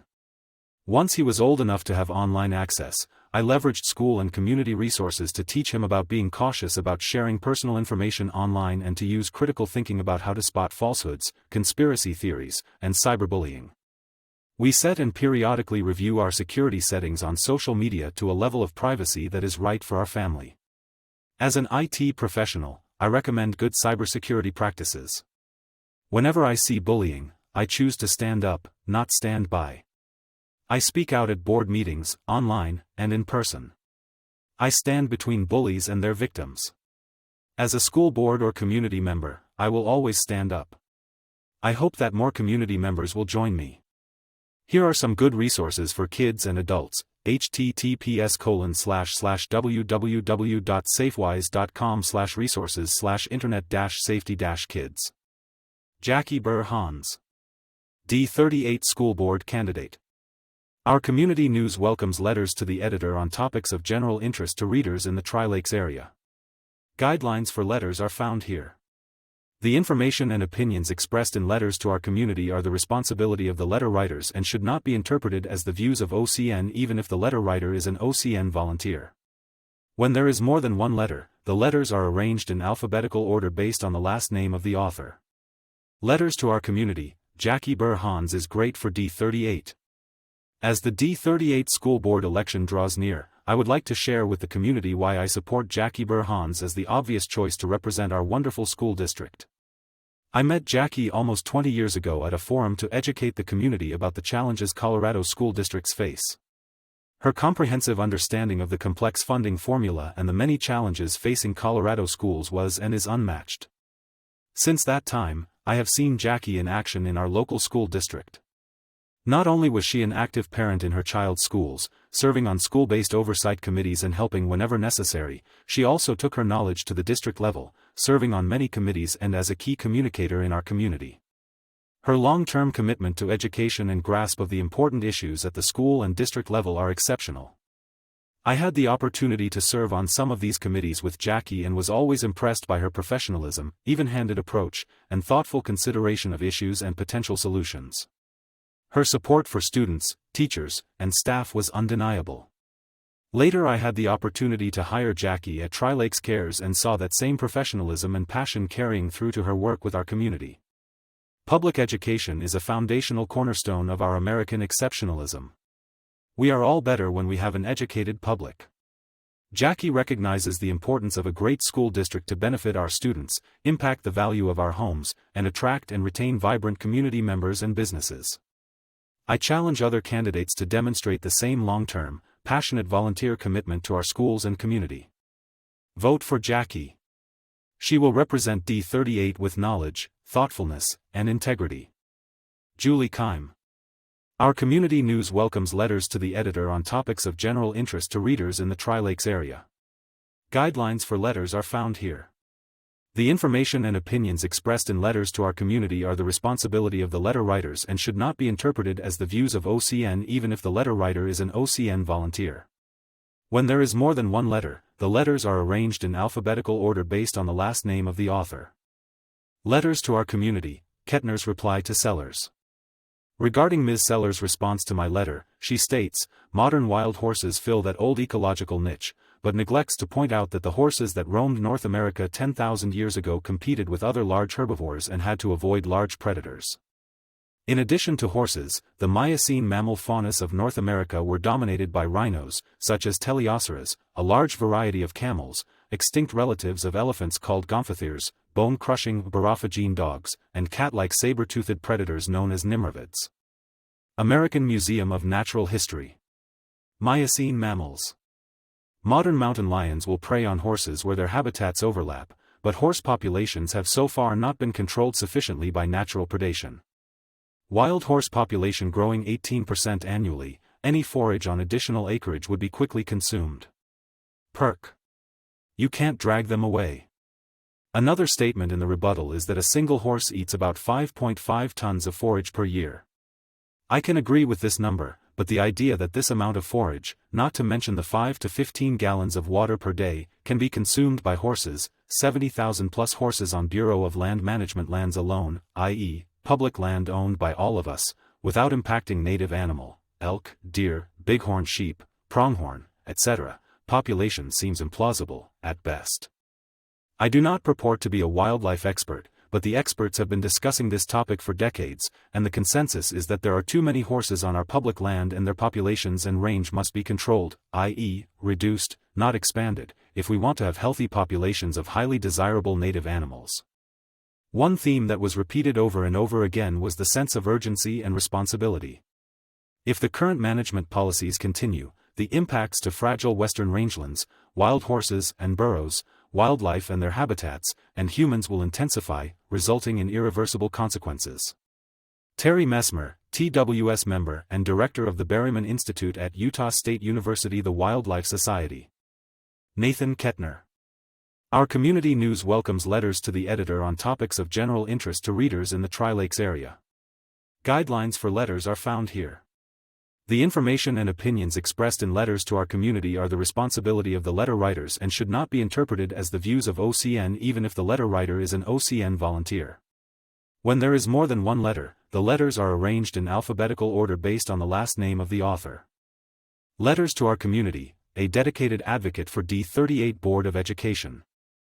I am proud to endorse Jackie Burhans for the D38 Board of Education. Her unparalleled involvement in public education spans decades at every level, showcasing her unwavering commitment. Jackie stands out due to her extensive volunteer work and her dedication to communicating with the community about D38 issues, values, and solutions. Her ability to integrate her corporate experience with her reporting duties at OCN while maintaining a passion for public education is exceptional. I strongly urge you to consider Jackie Burhans for the D38 Board of Education on November 4th as an informed, engaged, exceedingly qualified, and competent candidate. Laura Cronick. Our community news welcomes letters to the editor on topics of general interest to readers in the Tri-Lakes area. Guidelines for letters are found here. The information and opinions expressed in letters to our community are the responsibility of the letter writers and should not be interpreted as the views of OCN even if the letter writer is an OCN volunteer. When there is more than one letter, the letters are arranged in alphabetical order based on the last name of the author. Letters to our community. Endorsement for Ginger Schaaf, D38 School Board. As Vice President of the Lewis Palmer School District 38 Board of Education, I am proud to endorse Ginger Schaaf for the D38 School Board. While I haven't worked directly alongside her, I've had meaningful conversations with Ginger and know the people who have encouraged her to step forward and run. Their respect for her character, combined with what I've seen in her passion and priorities, give me full assurance that she is the right person to serve our district. Ginger's first priority is always our kids, and she is running to make sure students come first in every decision the board makes. She brings both emotional intelligence and strong problem-solving skills, which allow her to listen, collaborate, and guide discussions in a constructive way. Her background in management gives her a thoughtful, analytical approach, while her work ethic and motivation drive her to constantly look for ways to improve. She is inspirational, steady, and committed, and I know she will continue to serve our students and community with integrity. I fully support Ginger Schaaf for the D38 School Board and encourage our community to join me in casting a vote for her. This endorsement is a personal opinion and does not reflect the opinion of the board or D38. Chris Norris. Our community news welcomes letters to the editor on topics of general interest to readers in the Tri-Lakes area. Guidelines for letters are found here. The information and opinions expressed in letters to our community are the responsibility of the letter writers and should not be interpreted as the views of OCN even if the letter writer is an OCN volunteer. When there is more than one letter, the letters are arranged in alphabetical order based on the last name of the author. Letters to our community. Endorsing Jackie Burhans. As a 20-plus-year educator and longtime District 38 community member, I am confident in endorsing Jackie Burhans for the D38 Board of Education. Jackie brings unparalleled preparation for this role. For more than a decade, she has closely followed board activity, attending meetings across the tenure of 4 superintendents and reporting faithfully on the district's challenges and progress. She has also served on numerous committees and participated at the state level, gaining a firm understanding of education policy, budgeting, and governance. Jackie has thus developed a tremendous grasp on the history and trajectory of our local educational system. She has developed deep depth and robust breadth of insight into how our district operates. I have known Jackie since 2017. We met at a D38 Deliberates event, bringing community members from all aspects of our area together to collectively advise the Board of Education. Jackie immediately struck me as an active listener and thoughtful contributor, with practical ideas that took the concerns of others into account. During my later tenure on the Board of Education, she often commented publicly on the positive aspects of what she observed and offered her perspective regarding pathways for improvement. During those comments, and in all my personal interactions with her, she has remained respectful, willing to engage, and added important perspectives that, again, carefully considered the needs of all students. Most recently, I continued to interact with Jackie as she participated on the Arts Education Task Force. She was instrumental in advancing that task force into a standing committee. She demonstrated her continued commitment to supporting the district while celebrating students' many achievements. D38 benefits with dedicated and knowledgeable board members. Jackie is a collaborative leader with the policy acumen needed to be exceptionally effective. Teresa Phillips. D38 Board of Education, 2018-23. Our community news welcomes letters to the editor on topics of general interest to readers in the Tri-Lakes area. Guidelines for letters are found here. The information and opinions expressed in letters to our community are the responsibility of the letter writers and should not be interpreted as the views of OCN even if the letter writer is an OCN volunteer.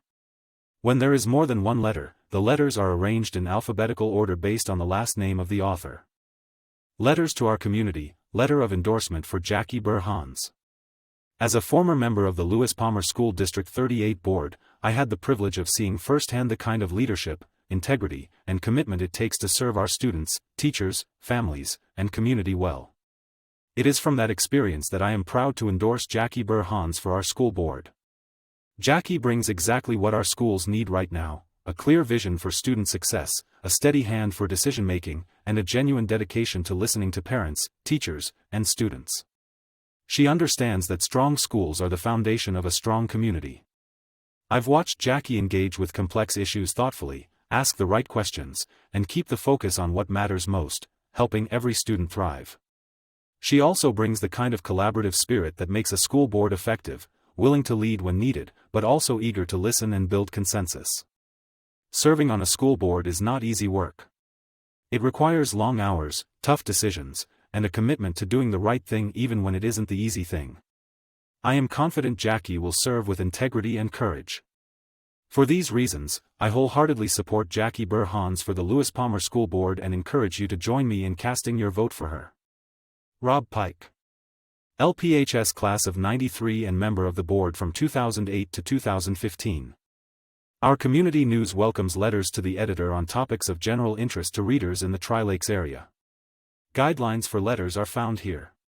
The information and opinions expressed in letters to our community are the responsibility of the letter writers and should not be interpreted as the views of OCN even if the letter writer is an OCN volunteer.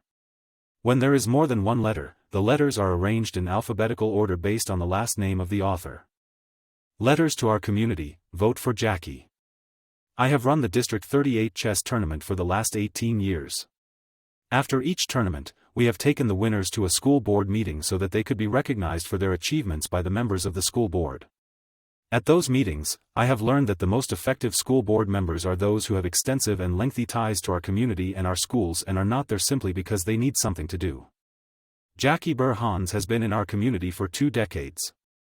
She has been at every school board meeting that I have ever attended. That includes meetings with the Monument Academy School Board.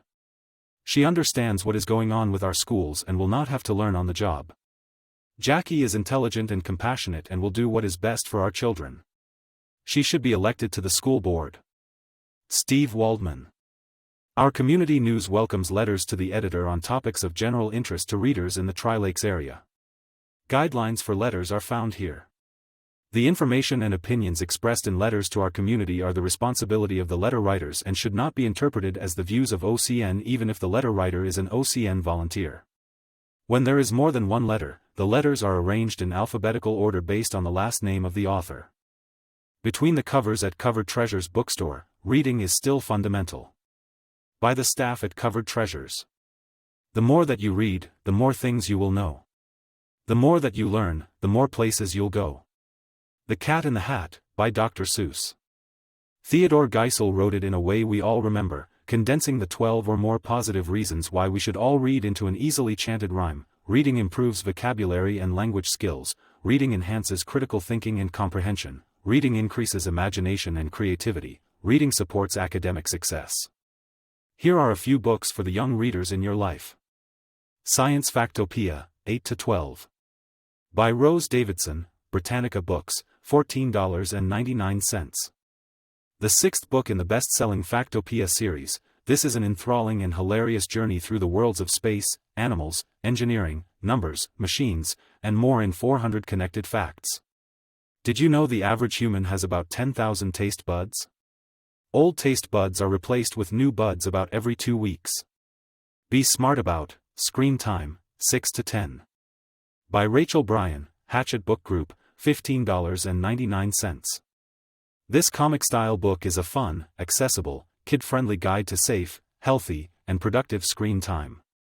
It offers ways to start conversations and set boundaries around social media use and would be a good gift for a child getting their first phone. Because of Winn-Dixie, 8 to 12. By Kate DeCamillo, Candlewick Press, $8.99. Making friends in a new town is never easy. This story of a preacher's daughter named Opal, whose life is transformed by a scruffy dog named Winn-Dixie, is timeless, and is a Newbery Honor book. A Wolf Called Wander, 8-12. By Roseanne Perry, Green Willow Books, $9.99. This book is based on the true story of a wolf named or 7, often called Journey. He's a wild wolf that traveled 1,000 miles across the Pacific Northwest, through dense forests, barren wilderness, and across flowing water. The trip is dangerous and full of peril. Will he survive, and will he find a place to call home? The Secret Explorers Series, 7+. By S.J. King, Nat Geo Under the Stars, $6.99. This series of 13 adventure books features a diverse team of young experts who embark on exciting missions around the world. These books cleverly blend thrilling narratives with fascinating facts, sparking children's curiosity about science, history, and the natural world as the team visits such places all over the world, space, and under the ocean.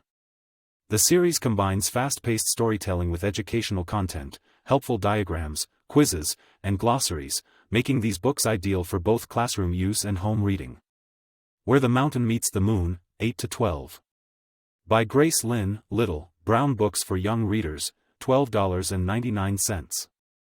In this Newbery Honor book, a fantasy with elements of the Wizard of Oz and Chinese folklore, a young girl named Minli embarks on an epic journey to find the mythical Old Man of the Moon.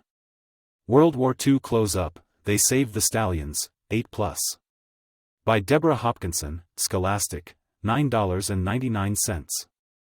This is the thrilling true story of the desperate fight to save the world-famous Spanish riding school in Vienna and its beloved Lipizzaner horses. In the closing months of World War II, American bombs rained down on Nazi Germany and its territories, including Austria. This book brings to life the exhilarating story of Operation Cowboy and the miraculous survival of the Spanish riding school. I Am Rebel, 9-12. By Ross Montgomery, Candlewick Press, $13.99. Rebel is a good dog.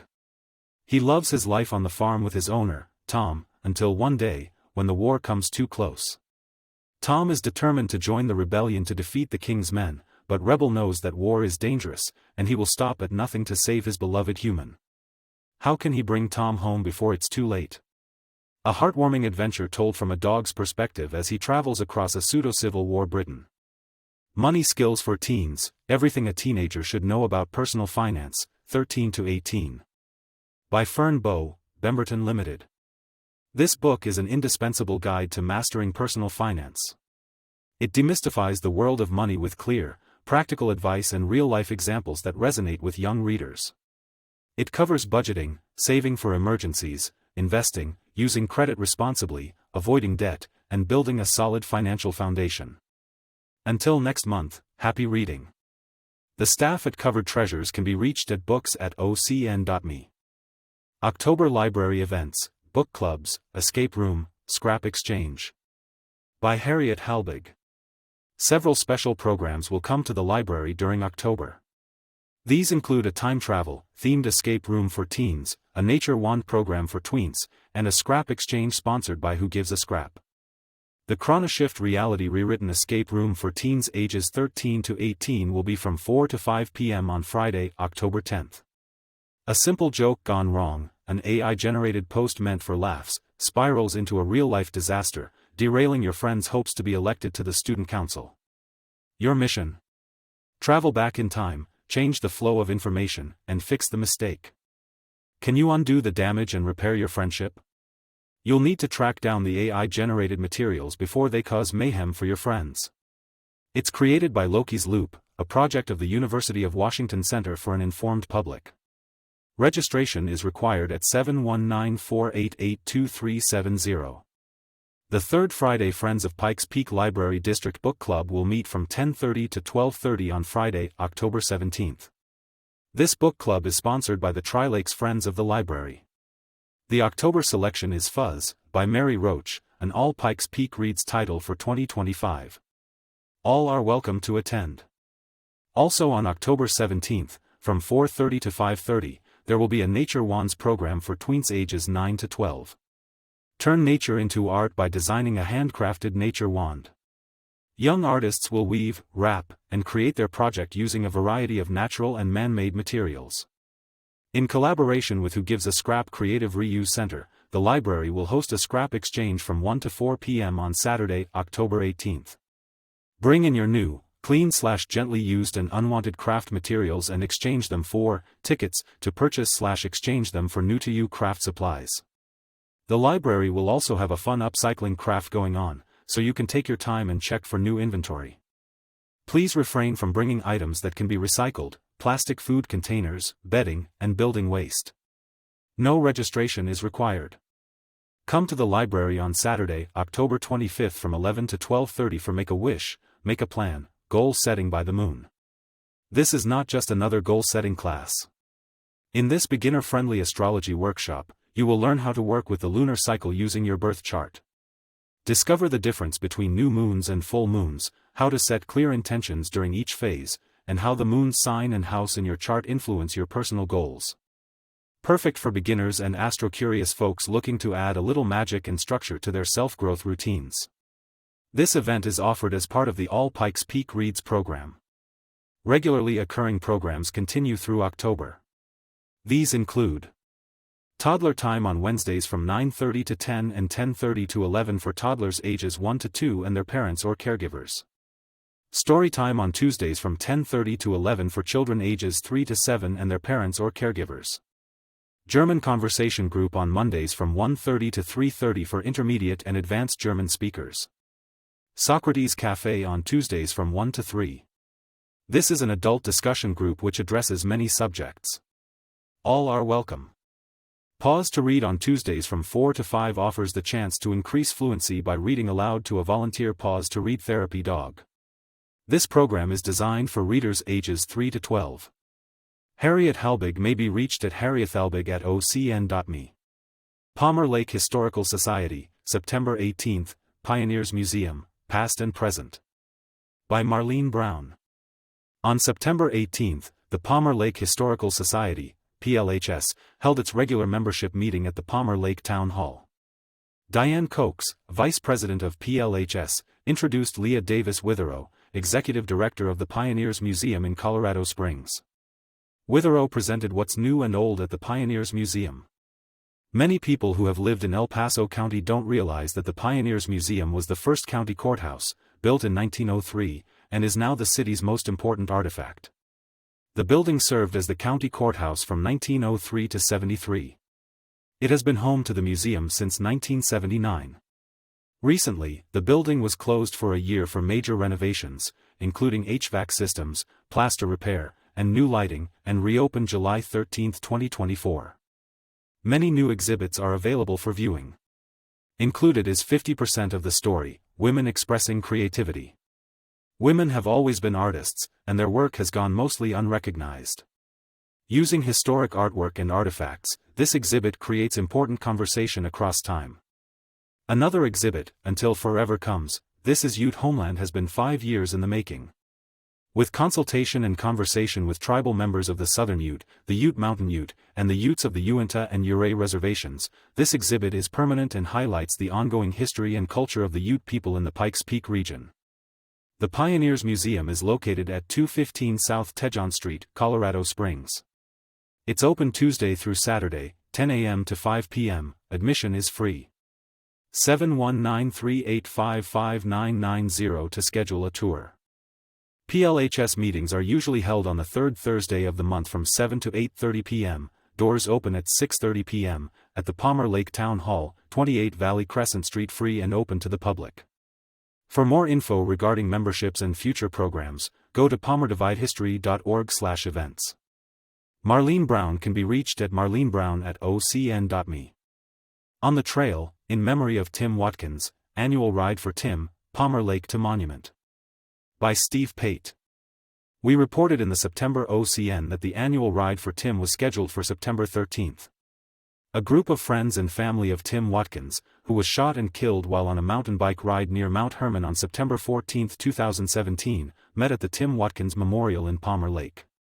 After an introduction by Vicki Meeker, who organized the memorial, some of the group rode the Santa Fe Trail to Monument. Despite the torrential rain and hail just before the ride, the Santa Fe Trail was in good shape. Those who attended the social gathering at 300 Days of Shine in Monument shared memories of Watkins, a well-known and well-liked member of the Tri-Lakes mountain biking community. Travis Morris, catering manager at La Casa Fiesta, used to ride with Tim Watkins and provided chips and salsa for the gathering. The Palmer Lake Fire Department lit the star on Sundance Mountain in Tim's memory. Watkins owned a bike shop in the same building as 300 Days of Shine called Balanced Rock Bike Shop, also the name of a biking and hiking trail near Palmer Lake. Again this year, Jennifer Buchholz, civilian criminal investigator with the El Paso County Sheriff's Office, attended the gathering and was open to listening to ideas that would help her investigation. Buchholz was accompanied by Detective Jennifer Arndt, also with the EPCSO. If anyone has additional information or ideas that might help find Watkins's killer, please contact Buchholz at 719-520-7227 or email jenniferbuchholz@elpasoco.com. Steve Pate can be contacted at stevepate@ocn.me. High Altitude Nature and Gardens, Cornmeal in the Garden, Sweet Potato Leaf Greens. By Janet Sellers. With all the rain this summer, we had an abundance of toadstools, toxic fungi, popping up throughout our gardens, green spaces, and grasses. I wondered what to do about it besides bagging them up with gloved hands and pitching them in the trash. They often popped up in just hours. One remedy I found is scattering cornmeal. Cornmeal supports beneficial fungi that outcompete the toadstools but don't harm the garden and the desired plants. It also helps the garden fight root rot and powdery mildew, and is a mild, slow-release food source for beneficial microbes and beneficial fungi. A tablespoon of baking soda in a gallon of water helps cure powdery mildew in soil and on the leaves, too. Cornmeal, as reported on the Martha Stewart website, also attracts beneficial insects such as ladybugs, lacewings, and ground beetles that feed on aphids, mites, and other pests, according to garden expert Megan Edge. Cornmeal helps minimize or delete harmful fungi and develop healthy compost and soil. For benefits that cornmeal offers that were noted were as a natural fungicide, a mild fertilizer, a gentle deterrent against common garden pests, and elimination of compost odors. Caveat: creating healthy soil, good drainage, and cultural practice is the ideal. Many informal reports say to use only a light sprinkle of cornmeal for best results. Sweet potato greens. Making a simple garlic stir-fry is a quick and popular way to prepare sweet potato leaves, but they can also be used in soups and stews. The leaves have a neutral flavor similar to spinach. Sweet potatoes can be grown indoors over the winter in pots. The leaves are tasty, often cooked like spinach or eaten raw in salads. We can grow sweet potatoes outside, eat the leaves all season, then harvest the tubers at the end of the season. Sweet potatoes are a tropical plant, so warm indoor growing will give us good leaves and possibly some tubers, but outdoor growing offers the most tubers per plant and the best size. One sweet potato can offer 50 to 100 slips, and up to 100 pounds of sweet potatoes from that one tuber and all its slips when grown outdoors. They make a very pretty indoor or outdoor vine, and the flowers resemble morning glories. They're in the same family. Janet Sellers is an avid, lazy gardener, researching permaculture for high-altitude forest and landscape living, and how these shape our lives. Contact her at janetsellers@ocn.me. Art Matters, October is Arts Month, Artober with Monumental Impact. By Janet Sellers. Our summer art hop ended in September, but art events and activities have just begun for the fall season. October is recognized as National Arts and Humanities Month, NAHM, in the United States. It's a national celebration to promote equitable access to the arts, increase participation, and highlight the positive impact on individuals and communities.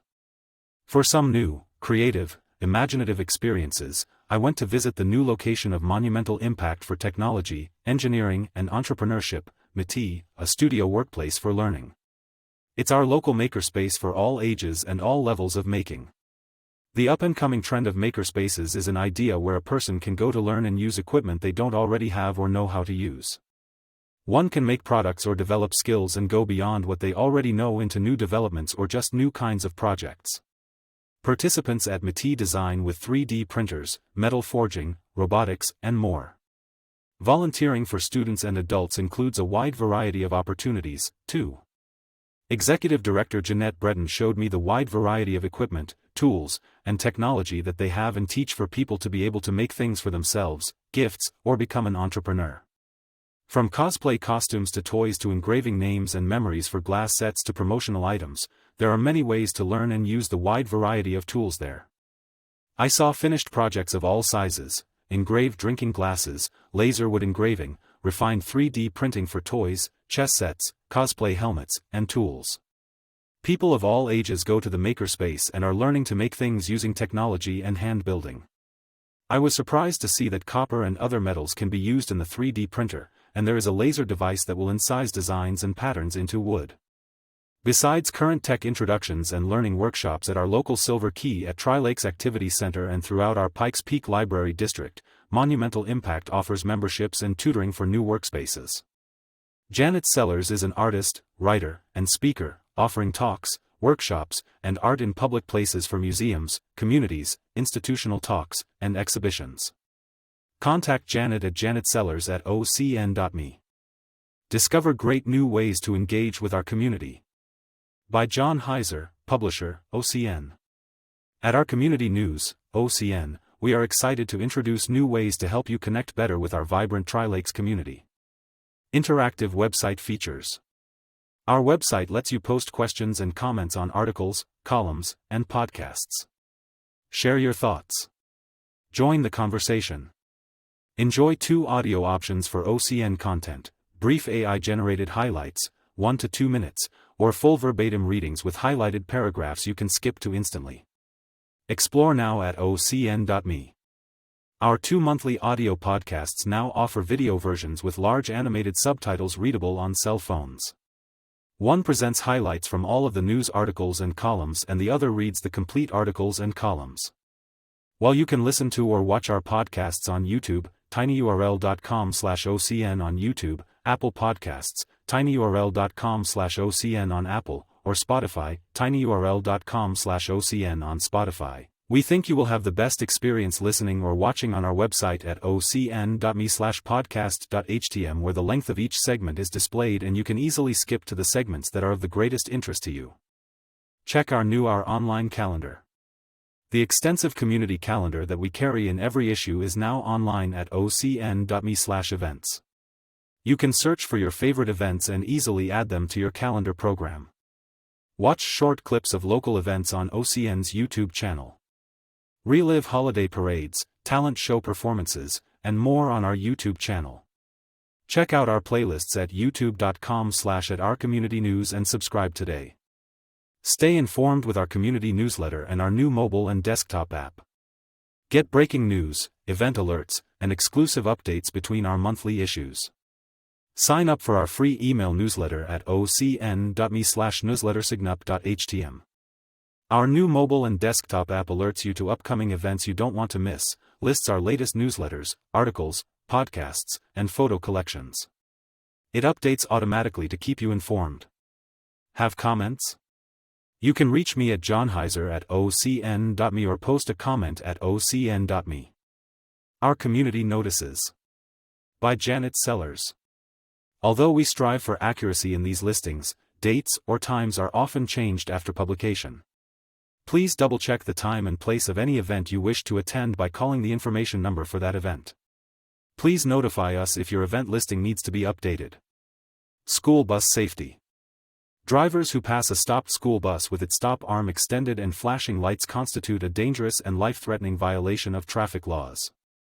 In Colorado, you must stop for a school bus with flashing red lights and an extended stop arm, stopping at least 20 feet away, unless you are on the opposite side of a highway divided by a physical, raised, or depressed median, b, on a 2-lane road or one where painted lines, but no physical barrier, separate lanes, you must still stop, c, after stopping. You must remain stopped until the bus's lights stop flashing and it begins to move again.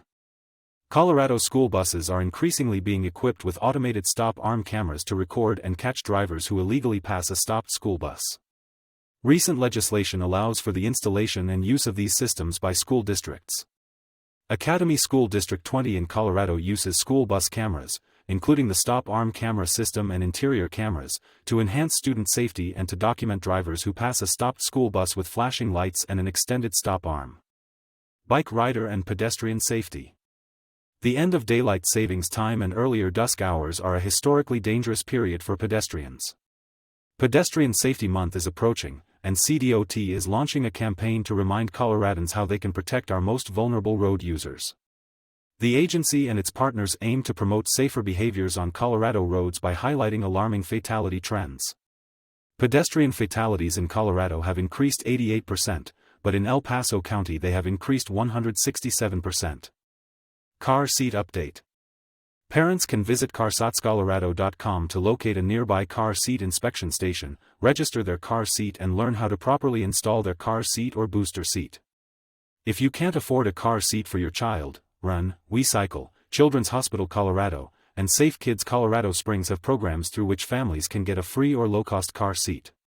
Visit their websites for more information. October zombie hunting permits.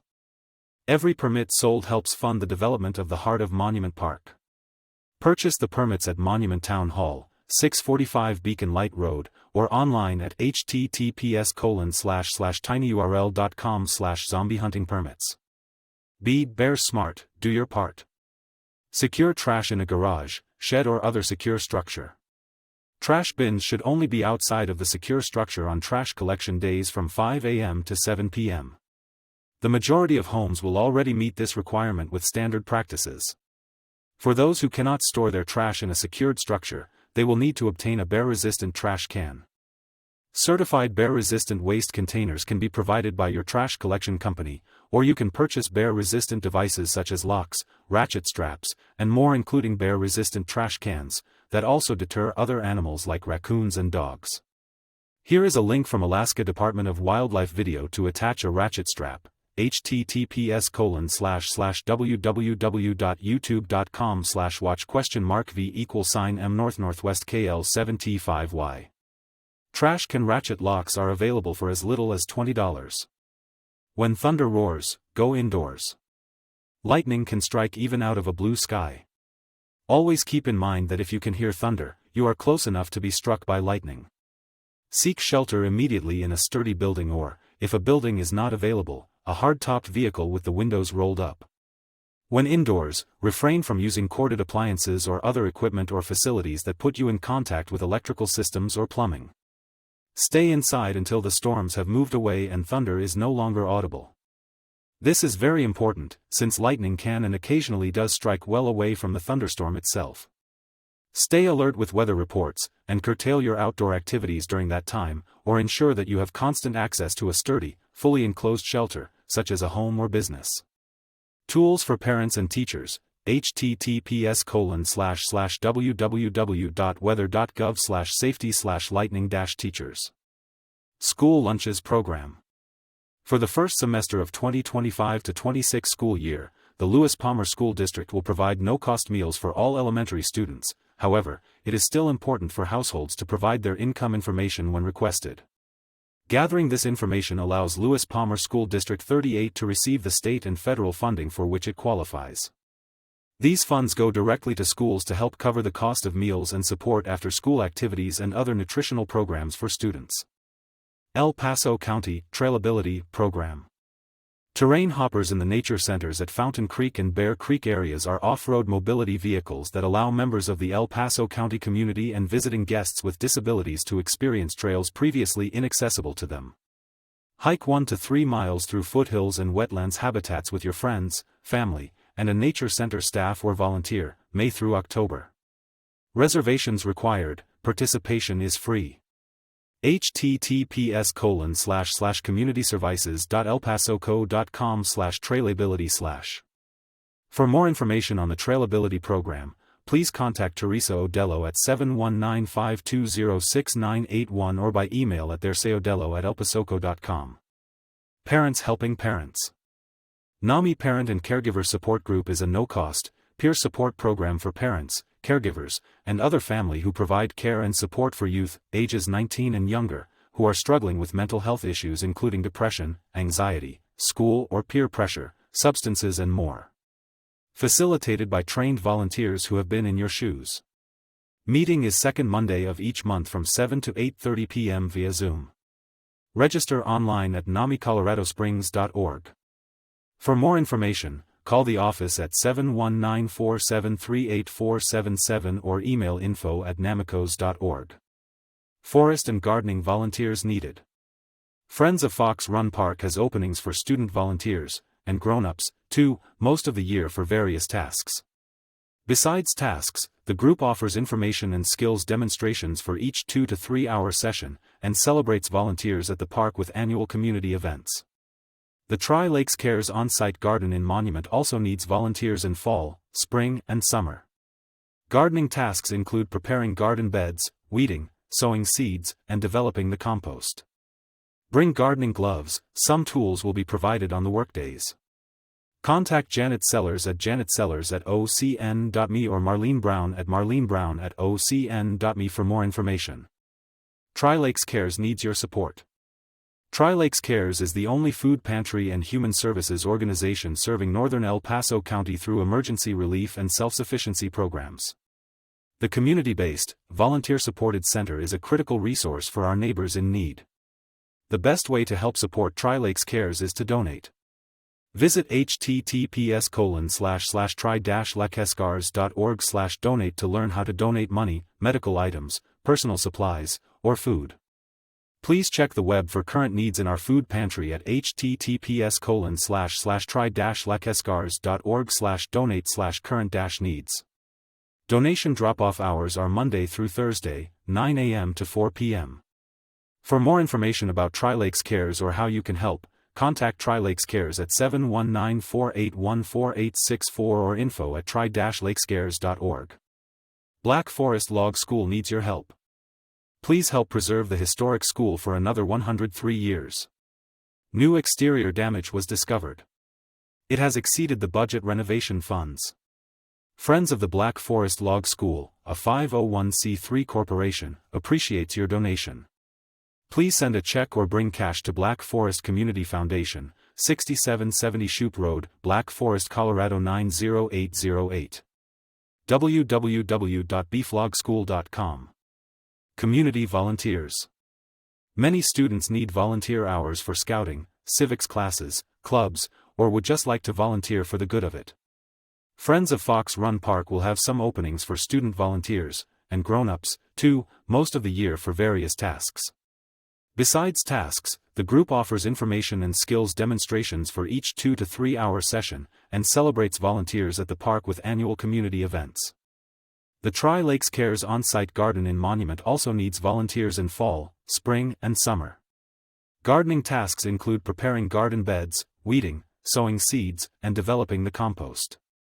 Bring gardening gloves. Some tools will be provided on the workdays. Contact Janet Sellers at janetsellers@ocn.me or Marlene Brown at marlenebrown@ocn.me for more information. Thank you for joining us for the audio versions of the articles and columns from this issue of OCN. To dive into the full articles and columns or explore more content, visit ocn.me. Don't miss out. Sign up for our community newsletter to stay updated with every new post.